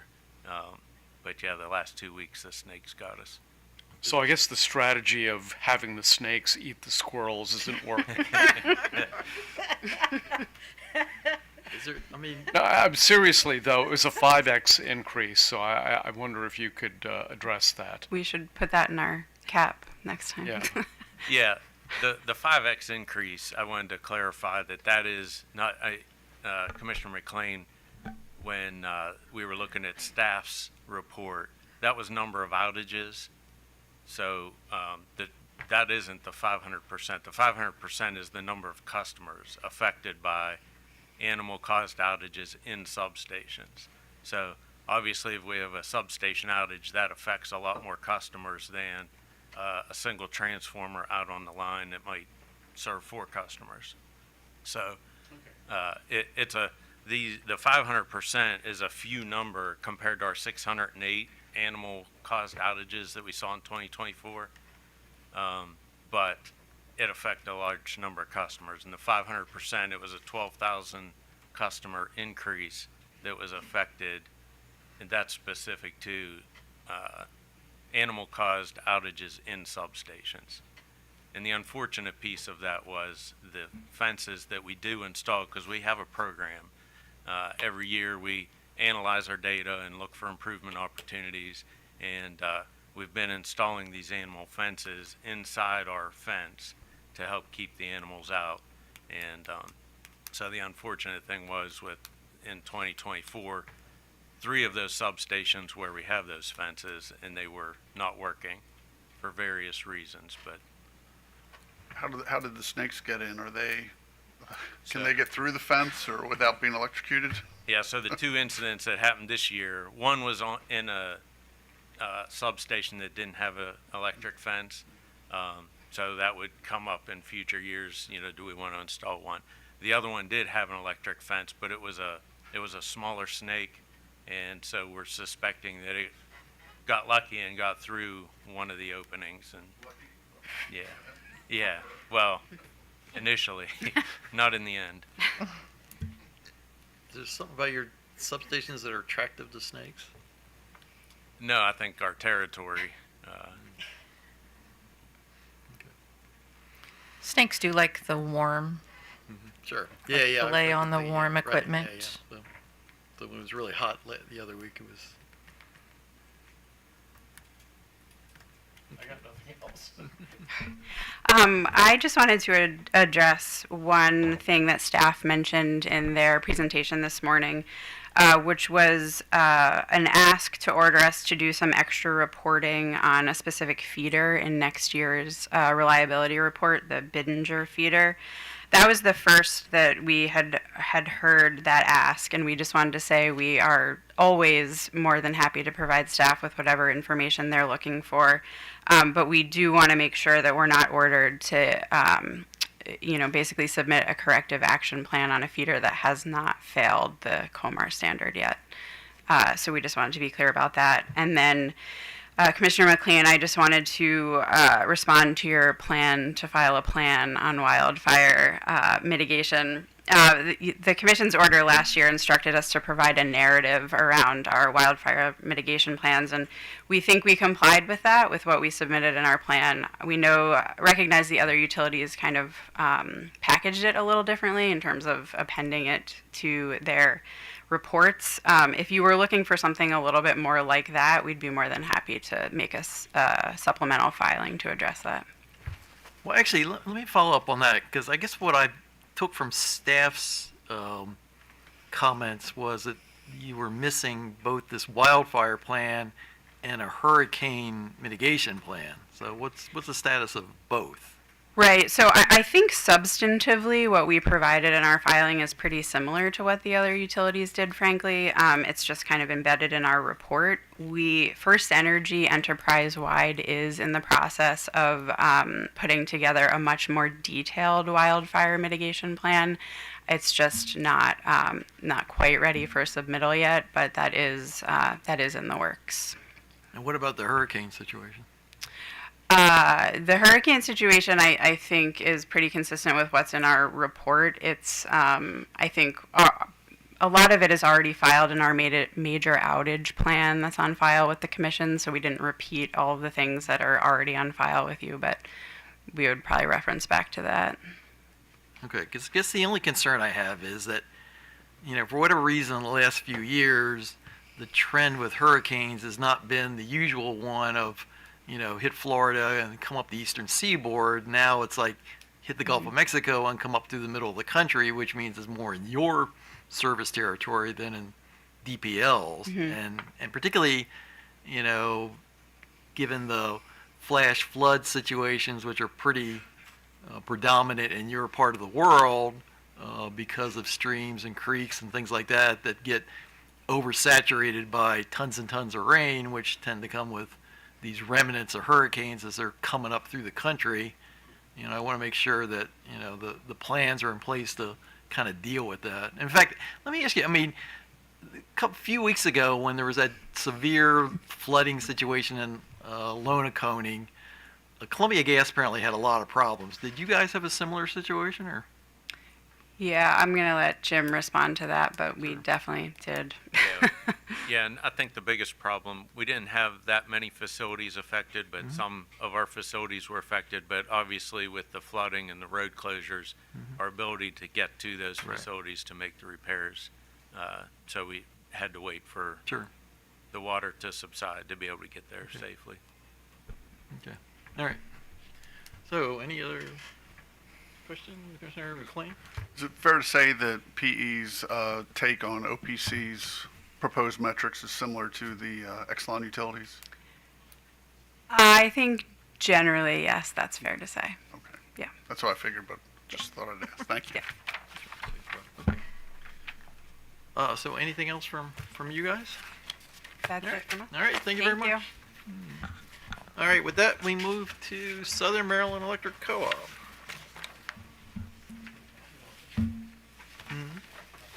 Oh, sorry.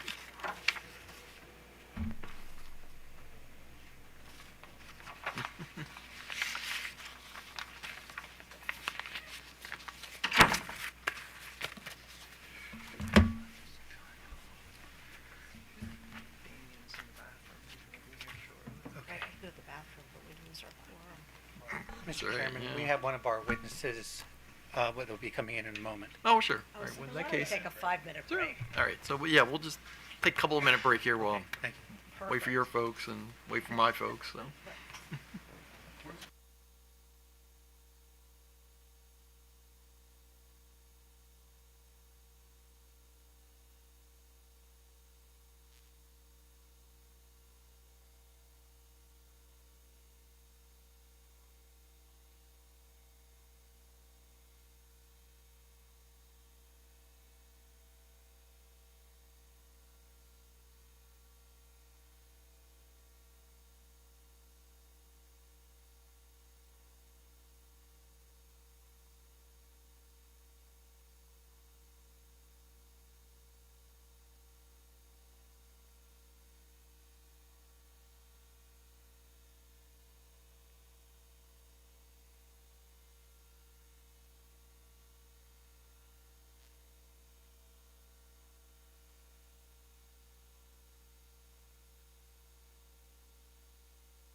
cooperative.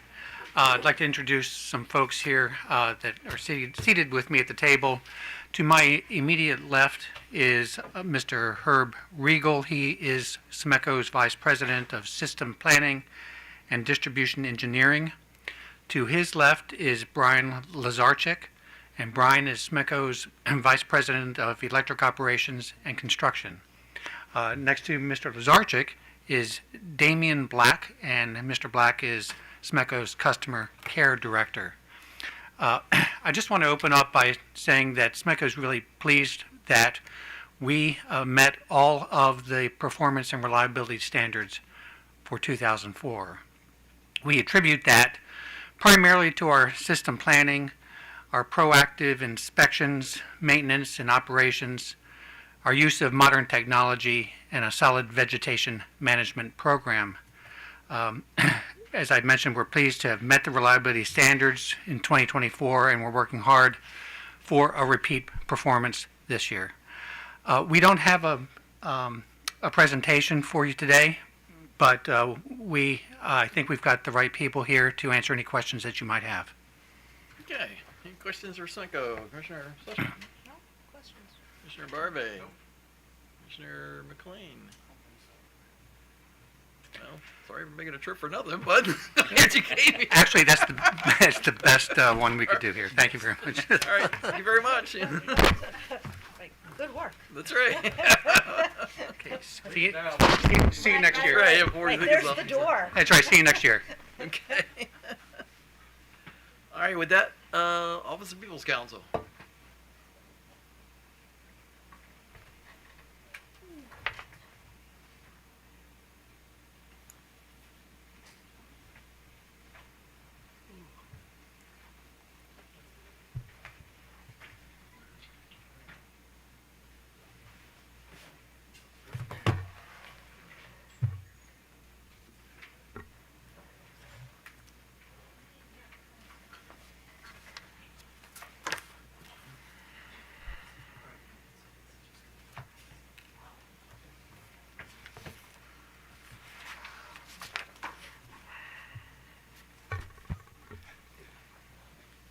Good afternoon, Your Honor. Brock Miller on behalf of the Office of People's Counsel. I'm also joined by Jacob Auslander from our office and Sandeep Baidwan from Continuum, who conducted the analysis used in OPC's comments.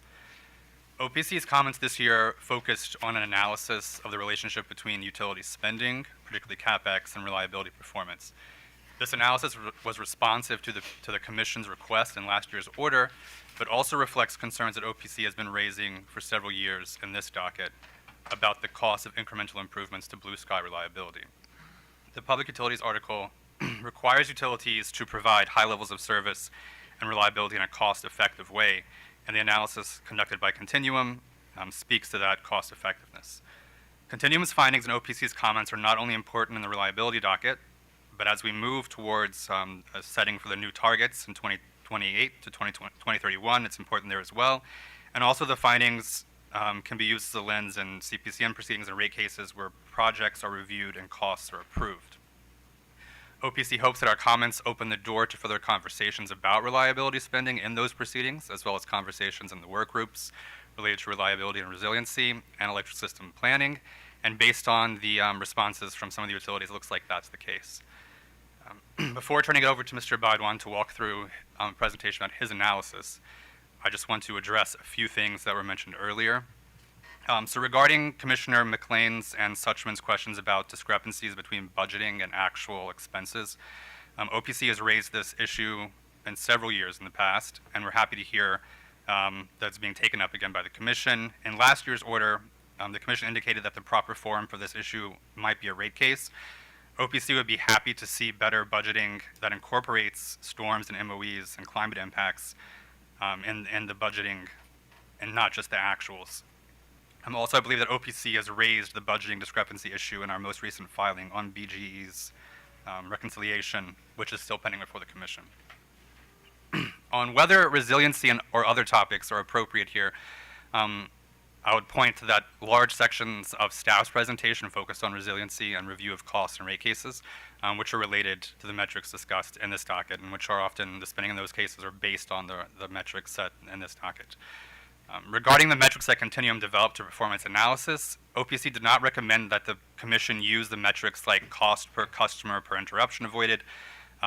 Those were developed by Mr. Baidwan, as he will explain in a few moments, to give insight into the bang per buck that customers are getting in reliability spending. On whether a BCA is appropriate for reliability spending, it is true, as the counselor for PHI pointed out, that OPC's witnesses in the past have questioned whether a BCA is necessary for projects required for reliability, but that's somewhat different than whether a BCA is necessary or useful to decide which strategy among several to perform. And with that, I will turn it over to Mr. Baidwan to walk through his analysis. Actually, so right before you turn to him, Commissioner Sussman. Okay. Good afternoon, Mr. Miller. afternoon. I'm assuming you were here when staff had recommended that we take up the issue of resilience planning in a separate proceeding. And you were here when I asked my questions about what it means to approve a plan and how does that impact our consideration of prudency. So do you have comments on what OPC thinks is the right approach when we consider the resiliency plan? Sure. So I certainly understand staff's comments about the workload that goes into reviewing these and the added work that it would bring to rate cases. I believe that our position in the work group report was that we think it should certainly be tethered to a rate case, the review of these plans, and certainly any prudency or cost approval would be appropriate for a rate case and not for some pre-approval of a plan. Commissioner McLean had suggested that perhaps this be just sort of an annual review, but that we wouldn't necessarily approve something, so that we would have comments about it, be able to weigh in on certain issues that are of concern to us, but we actually wouldn't approve something so that it wouldn't impact our prudency consideration. I think that makes sense. It sounds like a reasonable approach. I believe that's similar to the electric system type of plans, which I think Mr. Auslander knows more about than I do. But given that I believe is a model, I think that does make sense. Okay, thank you. All right, thank you, Brock. Good afternoon, commissioners. So I'll go over my slide deck here, highlighting the analysis. Just for the court reporters, name and... Yes. Sandeep Badwan, first name spelled as Sandeep, last name spelled as Baidwan, executive principal with Continuum Associates. As I was saying, I will be going over my slide deck, highlighting the analysis I did for this to show the cost effectiveness and general effectiveness of CapEx projects that the Maryland EDCs are undertaking. So first we'll start with SIDE-MED. SIDE-MED is essentially a SIDE metric which takes into account major event days. So it's a resiliency metric which specifically looks at the performance of a distribution utility once you account for major event days. So if you can see on your slide, SIDE-MED is looking at major event days, and the idea there is that it's looking at outlier days. It's specifically looking at how a distribution utility is performing on those days where you have major storms. Okay, so how long the customers were without power on the worst days of the grid, on the worst days for the grid itself. And we are specifically interested on those days to measure resiliency to see, first of all, how many customers were out of power and how long it took to get them back onto the grid. Next slide, please. So the graph on your left-hand side shows that trend from 2020 through 2024. And as you can see there, 2022 was a year where most EDCs did not perform well. That was a year, where there were major storms across Maryland, and most utilities sort of do badly over there.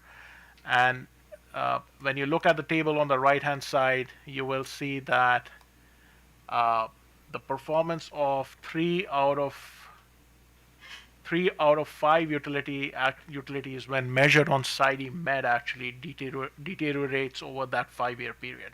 So those would be SMECO, Delmarva Power, Potomac Edison, and 2 of them, Pepco and BGE, actually perform well. So their performance improves, gets better on an average over that 5-year period. But there are years in between where that performance fluctuates quite a bit, especially in 2022, where you can see those sudden spikes in bad performance when you're looking at SIDE-MED. Next slide, please. The slide again shows what I just reiterated: 3 out of 2 utilities on an average. I'm sorry, I think I said it the other way around. 3 out of 5 utilities did badly. Improved on their performance, had SIDE-MED go down over the 5-year period.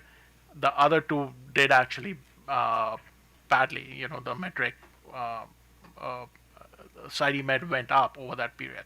So for Pepco, it went up 90%. For BGE, it went up 70%. Whereas for Potomac Edison, SMECO, and DPL, it showed an improving trend over that 5-year period. Next slide, please. The next set of analysis, which we can move on to the next slide, actually. So this is where we look at the Pearson correlation coefficient, and the idea of this was to establish the correlation, whether positive or negative, or no correlation, between CapEx spending as well as performance on SIDE-MED.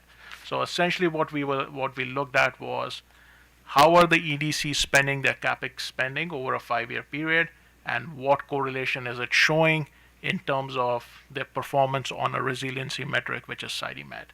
So the Pearson correlation coefficient is a well-established mathematical construct. It was invented in the late 1800s. It is used very extensively statistically across industry, across a number of industries, to show a linear relationship between 2 variables. So how 2 variables move when you're studying them together. Positive 1 means the variable goes up. There's a positive correlation, but so it means that both variables that you're comparing are going up at the same time. Negative 1 means that one variable goes up and the other goes down, means a negative correlation, and 0 means there's no correlation. Can we move on to the next slide? So in this case, we applied the Pearson's coefficient for CapEx to do a comparison between CapEx spending and SIDE-MED. And the idea was to measure the strength and direction of relationship between the CapEx spend that EDCs are undertaking and their resiliency performance while looking at SIDE-MED. So if you look at positive 1, as I explained earlier, that's a positive correlation. Both variables are moving in the same direction. But in the case of when you're looking at a reliability or a resiliency metrics with CapEx, that actually indicates a worse performance. Because as CapEx spending is increasing, so is your SIDE-MED, which a lower number on SIDE-MED is actually preferred. So it shows a worse performance if you have a positive number. A negative number, on the other hand, is preferable, because as CapEx is going up, SIDE-MED or your resilience metrics is going down, and it shows a better performance. So that's a preferred outcome. That's what we want to be looking for. 0 means that, and if you get a number closer to 0, like a very slightly negative number or a very slightly positive number, that means that the correlation is very weak. A 0 means that there's no correlation at all. Can we go to the next slide? So when we did this comparison, the results are what you're seeing on your screen. So for Potomac Edison, SMECO, and DPL, we see no meaningful correlation between CapEx and performance. And the reason is that the numbers that you see on a screen are very, very close to 0. They're either very slightly positive, or they're almost close to 0, very, very slightly negative.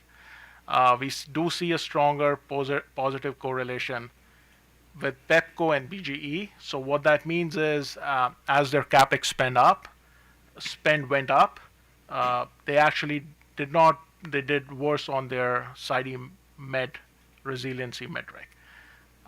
What you're looking for is a highly negative number in this case. That would be the ideal outcome, preferably as close as possible to -1. But wherever we see a negative number, as you can see on your screen, it's relatively small. On the other hand, we do see some high positive numbers, especially in the case of PGE. So it's trending closer to 1 in that case. Any questions so far? Commissioner Rorby. So just to be clear, when you're saying when you're analyzing for CapEx, you are only talking about the capital that is dedicated to reliability? That is correct, yes. Not the whole company? That is correct. In this case, in this analysis, we looked at both transmission and distribution reliability. So basically, you're saying that in the instance of Pepco and BGE, they can spend all the money they want to. It's not going to have a appreciable improvement in reliability. Is that what you're saying? Well, I think the conclusion here is that there is some improvement in reliability. It's just not very effective use of capital. Okay, so what it means is, so let's look at the example of DPL. Well, as opposed to PE, SMECO, and DPL, when they spend money, well, actually, SMECO and DPL, when they spend CapEx, right, that has a positive effect on reliability. Is that what you're saying there? Minor positive effect, yes, correct. So to simplify this, let's assume you have $100 to spend to improve performance on your reliability. Ideally, you would like your benefit out of that $100 close to that $100 you're spending. What these numbers show is that they're probably spending $100, but just getting maybe about $19 or less than that in effectiveness. So if you keep on spending enough money, eventually you will see benefits because the more you spend, the benefits keep going up. But on a unit basis, it's just not very effective. That's what it is showing. Does this kind of analysis say anything for if the company just went crazy and said we're not going to spend anything at all? Does it imply anything, your analysis? Well, no, it doesn't look at that. We did not look at... No, but does it imply that if Pepco decided, you know what, we shouldn't spend anything? I mean, does your analysis lead us to believe that that would be a smart decision and there would be no substantial differences in reliability? Over short to medium term, you may not see any impact on reliability, but over a longer period of time, you will start seeing some impact. Well then, if that's the case, how valid is this analysis? Because this is only telling us about short-term effect. Well, this analysis does look at 5-year period, so it's not that short of a period that was looked at, Commissioner Burway. But what I'm saying is, so let's assume, I think what you're asking me is, if Pepco was to stop spending their capital spending altogether, what impact would it have on reliability? And what I'm saying is, maybe over a short to medium term, they probably will not see too much impact, but eventually over a longer period of time, there will be some impact of it, yes. Okay, thank you, and let the record show that the witness pronounced my name the way a native Marathi speaker would have pronounced it, which I appreciate. Commissioner Sushman. Okay, so Mr. Badwan, did I get that right? You did it perfectly, yes. That I only wanted to ask that. I mean, no, I actually have a question. Does your analysis point to the effective spend versus the non-effective spend? So you've got let's say BG who's spent $200 million. would your analysis be able to point to what spend is getting you closer to -1 and what spend is getting you closer to +1? Commissioner, the short answer is yes, we could get to that point, but in this case, we just did not have enough information to do that kind of analysis, and we did not have enough time to do that kind of analysis. But it can be done. It's not a difficult or an impossible thing to do. If you have the right information, the pertinent information from the EDCs, and if you have sufficient time, it can be done, yes. Okay, so what information were you not given? Is it that you weren't given the information, or you didn't have the time, or it wasn't in the budget? It was later. We didn't have the time. Okay, so how much time would you need to be able to do this kind of analysis? I haven't thought about that. I can possibly think a little more and come back to you on this, but it would not only need time, it would also need more relevant information. Well, you're recommending that we use this kind of analysis. Correct. Okay, but but we need to know if this is analysis that can be done, that can look to the particular spend that the utility is doing, and are we talking about lots and lots of money to do this kind of analysis? I mean, to the extent that there are millions involved in doing this kind of analysis, that may actually not be something that we would want to necessarily get the utilities to do. I think we need a little bit more information about what it would yield and how involved would it be. And Commissioner, just if I may as well, let me know if this speaks to the question that you're asking. BGE has indicated, I believe in the past 2 filings, that some of their programs, or at least one of their programs, is reaching the point of diminishing returns. So the utilities do seem to have a way of looking into that and analyzing that to some extent.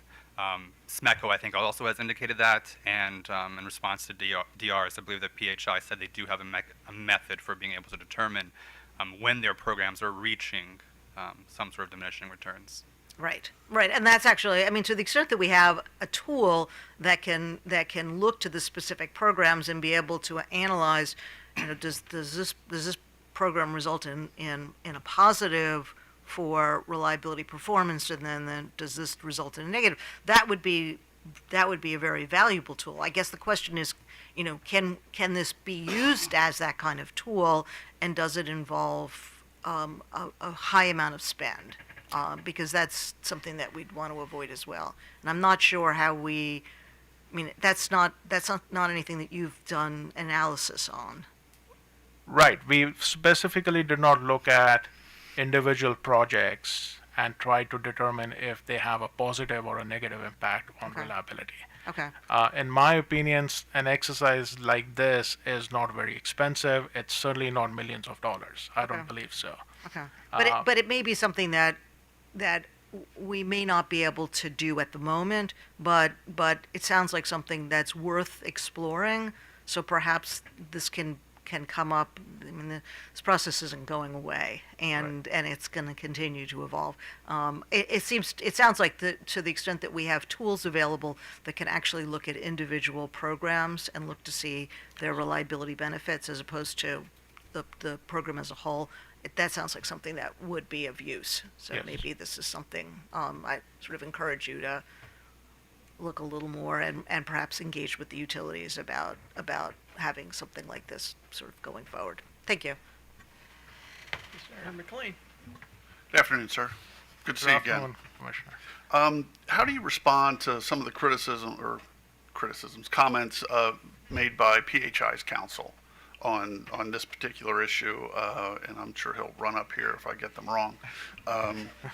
But essentially that this is it's already being done, it's already being reported on, and that there's not enough of a sample size to be beneficial, since you can have an outlier that would significantly influence the findings. Yeah, no, Commissioner, I did take notes when the Okay. PHI counsel was making his comments, so yeah, I'm happy to answer those. Um, and I can go over his comments one by one. I think one point was the sample size is too small. It is a 5-year sample size. It's not that small. You know, we are not talking about just 1 or 2 years. Can the sample size be increased, and will that provide better insights? Yes, it can provide better insights, but you know the sample size is not small to begin with. The counsel from PHI made a comment that correlation does not mean causation. That is true. We are not saying that you know this is a causation analysis. It is a correlation analysis, and I believe the OPC comments are very clear on that. Another comment made was that outliers matter. That's exactly true. The first part of this analysis, which looked at SIDE Med, which is a resiliency metric, is specifically geared towards outlier days. It's geared towards major event days. So it is when we were doing this analysis, one thing on our mind was how are the EDCs performing on these outlier days, major event days when the storms hit. So by definition of SIDE Med, it did incorporate outlier days, and that was the intent of this exercise. We did not, ignore any data point, or there was no omission as such. The specific analysis was done with that intent to look at outlier days. I think other comments were, I think those are some of the comments I noted. The council also made a comment on vegetation-related outages, and he said that vegetation cannot address all issues. We agree with that. That's something we did respond as such in the response to the DRs.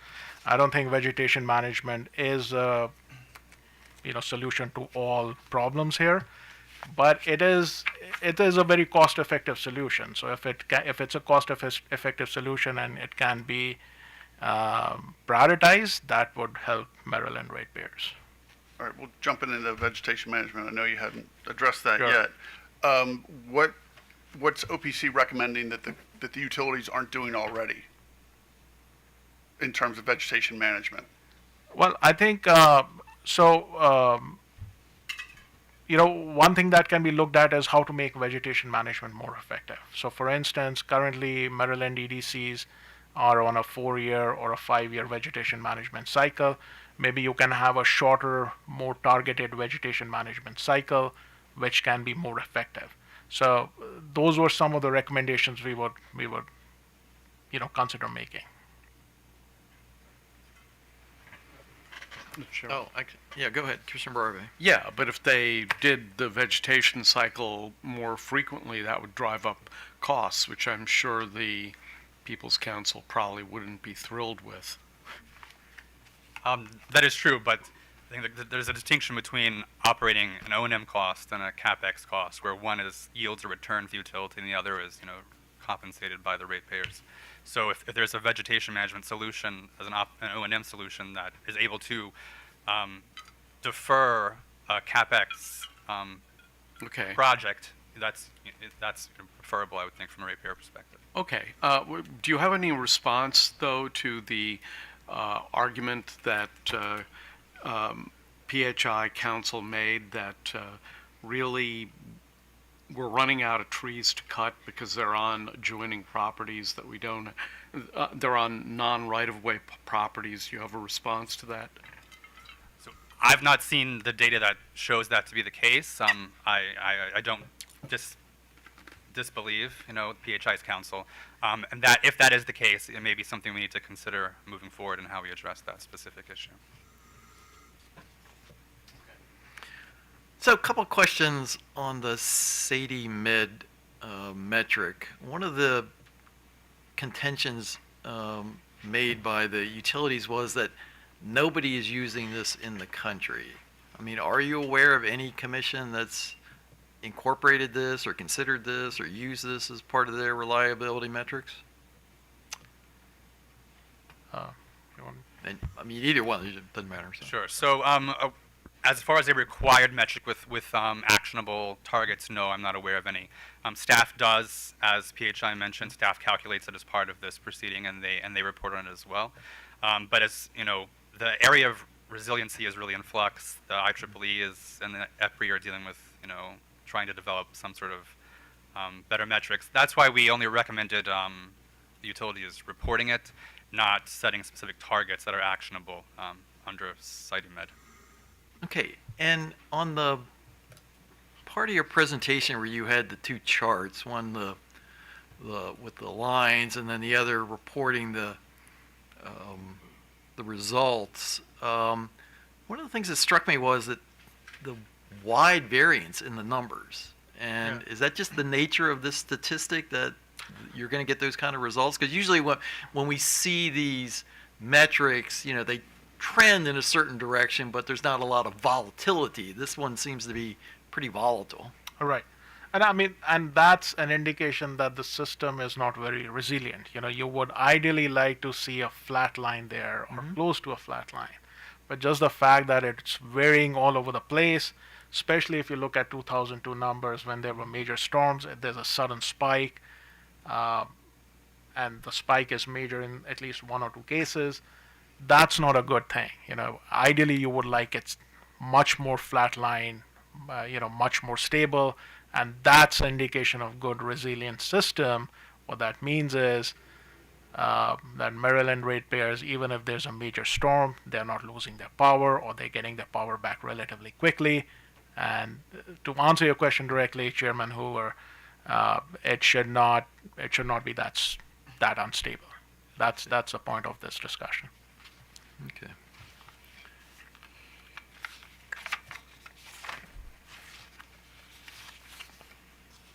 And so just so I'm straight,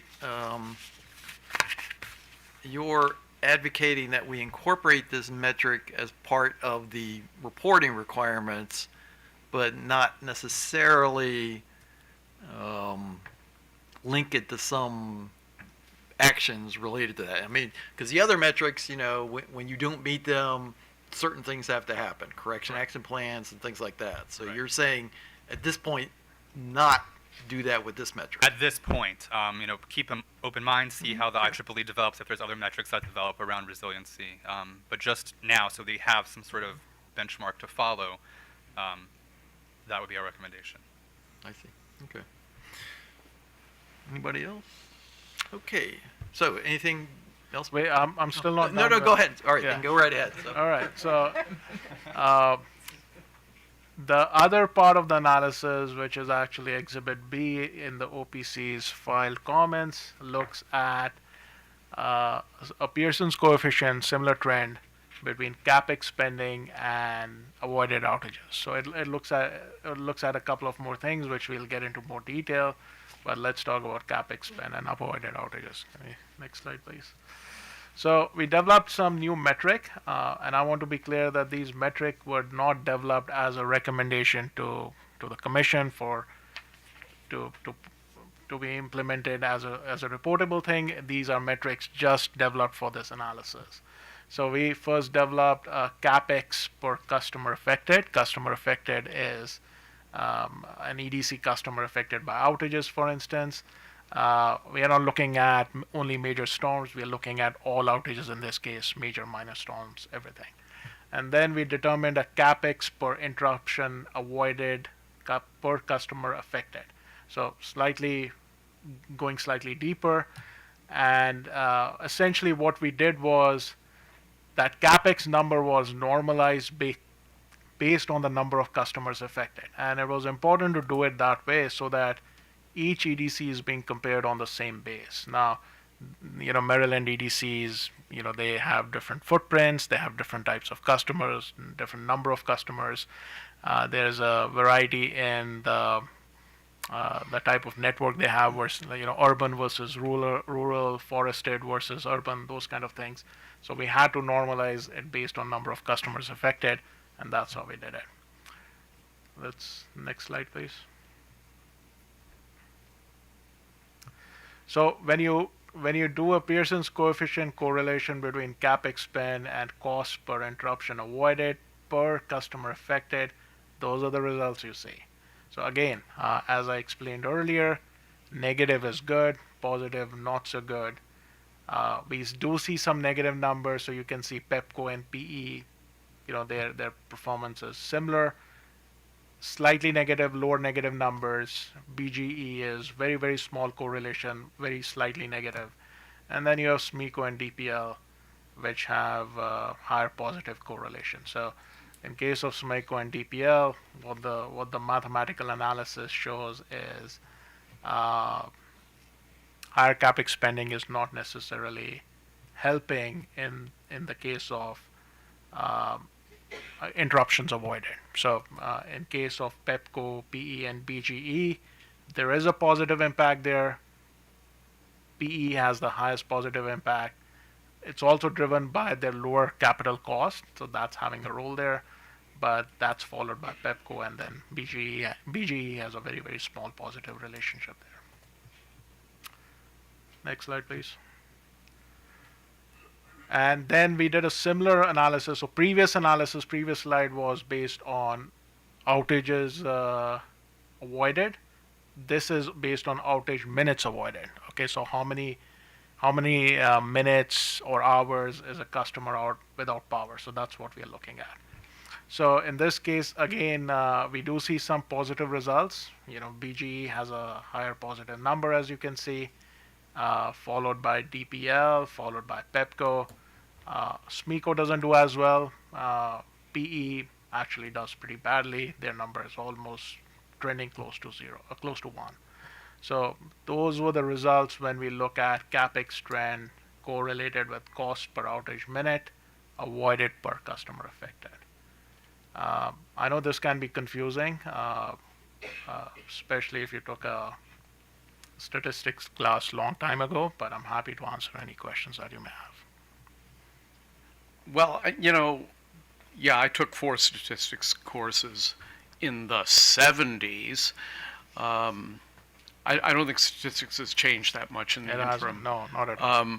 It just doesn't feel to me like a big enough universe of data to draw conclusions. It's just, I'm used to data analysis that has thousands of, data points, and it's law of big numbers. The bigger the number, the more randomized the numbers, the better the conclusions. And I don't know, I can't say it outright. I mean, it just doesn't feel like a big enough population set to draw conclusions to me.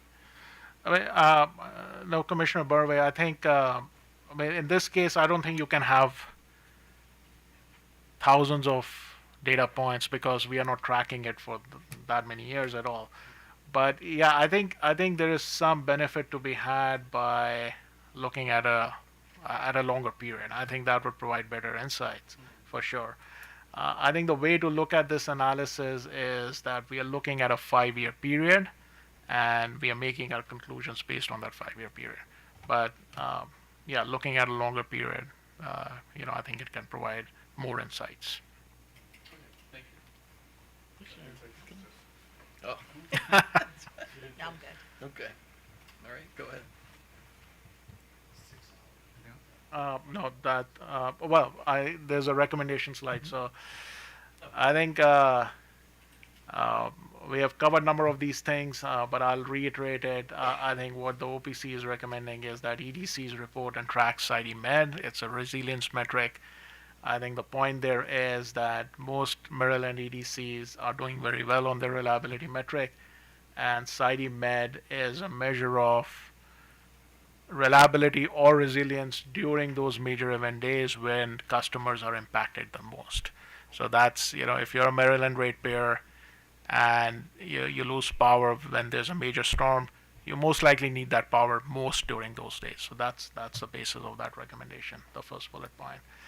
The second recommendation is to have a cost-benefit analysis framework around proposed reliability investments. So whenever an EDC looks at a capital spending project or even an OPEX investment, there should be some cost-benefit analysis as to what are you getting out of by making that investment? And this is no different than cost-benefit analysis, which are done, even on minor things in our day-to-day life. So that's a pretty basic thing, in my opinion. And last one, what we are saying is promote O&M over CapEx where possible, for the reason that they are just more cost-effective. O&M spends tend to be more cost-effective. They can be implemented faster. They are less of a burden to Maryland ratepayers. So they should be prioritized over CapEx spends. I'm happy to take any more questions. Okay, Commissioner Sushman? No questions. All right, so on the BCA recommendation, so we've utilized that methodology for the battery storage pilots and I think some of the EV things. And I guess in your last comments, it sounded like you were trying to explain, sort of a modification or a focus of what the BCA should be applied to. So I guess my question is, there's lots and lots of investments that the companies make under the guise of reliability, and I take it you're mainly talking about significant capital projects as opposed to sort of routine O&M type stuff? Well, I think, Commissioner, there are projects where there is no other option. So, for example, I'll give you an example. Let's assume there's a substation and a transformer fails at a substation. Mm-hmm. In most cases, from my past experience, working in this industry for over 22 or 23 years now, when a transformer fails, you have to replace that transformer in kind. So you can't say that, I have another option, let me do some cost-benefit analysis. So there will be cases where you don't need that kind of cost-benefit analysis. I think the point I'm trying to make is that if there are options available to a problem, then you should do some sort of cost-benefit analysis. So let's assume you want to build a line from point A to point B. Maybe there are other options which are more cost-effective. Maybe you can reconductor some other lines which may provide the ultimate goal that you're trying to achieve at a lower cost. Maybe you can put some grid enhancing technologies. There are newer technologies which are lower in cost and quite effective. Maybe they provide you that benefit. So I think the way to look at it is there will be certain reliability projects which don't have an option B, and you have to do what you have to do. You don't need a cost-benefit analysis. But if there's a reliability issue which has multiple options, then you should do some sort of cost-benefit analysis there. You're right? No, Commissioner Suchman. Right, and to follow up on the chair's question, and sort of in keeping with my earlier comment about the importance of looking at reliability as part of the whole. So it's not just reliability; it's also distribution system planning to address constraints or to address future needs. I'm assuming that the BCA should look not just at reliability, but also benefit from the perspective of taking care of system needs. So it should be BCA as a whole. So there'll be a reliability aspect of it, but it may be that you have two different projects, one that gives you greater reliability benefits, but the other gives you reliability and other system benefits. And you'll be making a decision based on that. You shouldn't just be siloing the reliability aspect of it. It should be reliability and whatever other benefits can come from a particular project. Yes, I agree with you, Commissioner. So, you may have a project which has certain amount of reliability benefits, but has other sundry benefits like reducing carbon emissions, for instance, or providing better, being not as intrusive on people's properties who abut the right-of-way of a project, for instance. All that can be factored into that. Right, and at the same time, we shouldn't not have BCAs be applied to reliability projects because it's all system projects, and BCAs should be applied. You just have to identify what the benefits are, because depending on what you identify as the benefit is going to determine how the BCA is, what results you get out of the BCA. So we shouldn't be limiting projects to just reliability projects. They should be system projects that have all of these benefits and identify what the needs are. Because it seems to me that whatever you do is going to have benefits beyond just what you're targeting. Right. So, okay. Yeah, no, that would be a good framework. Okay, thank you. Okay. Anybody else? All right. Anything else from you? Nothing else, Chair. Okay. So that was the last panel of the day, so we are adjourned.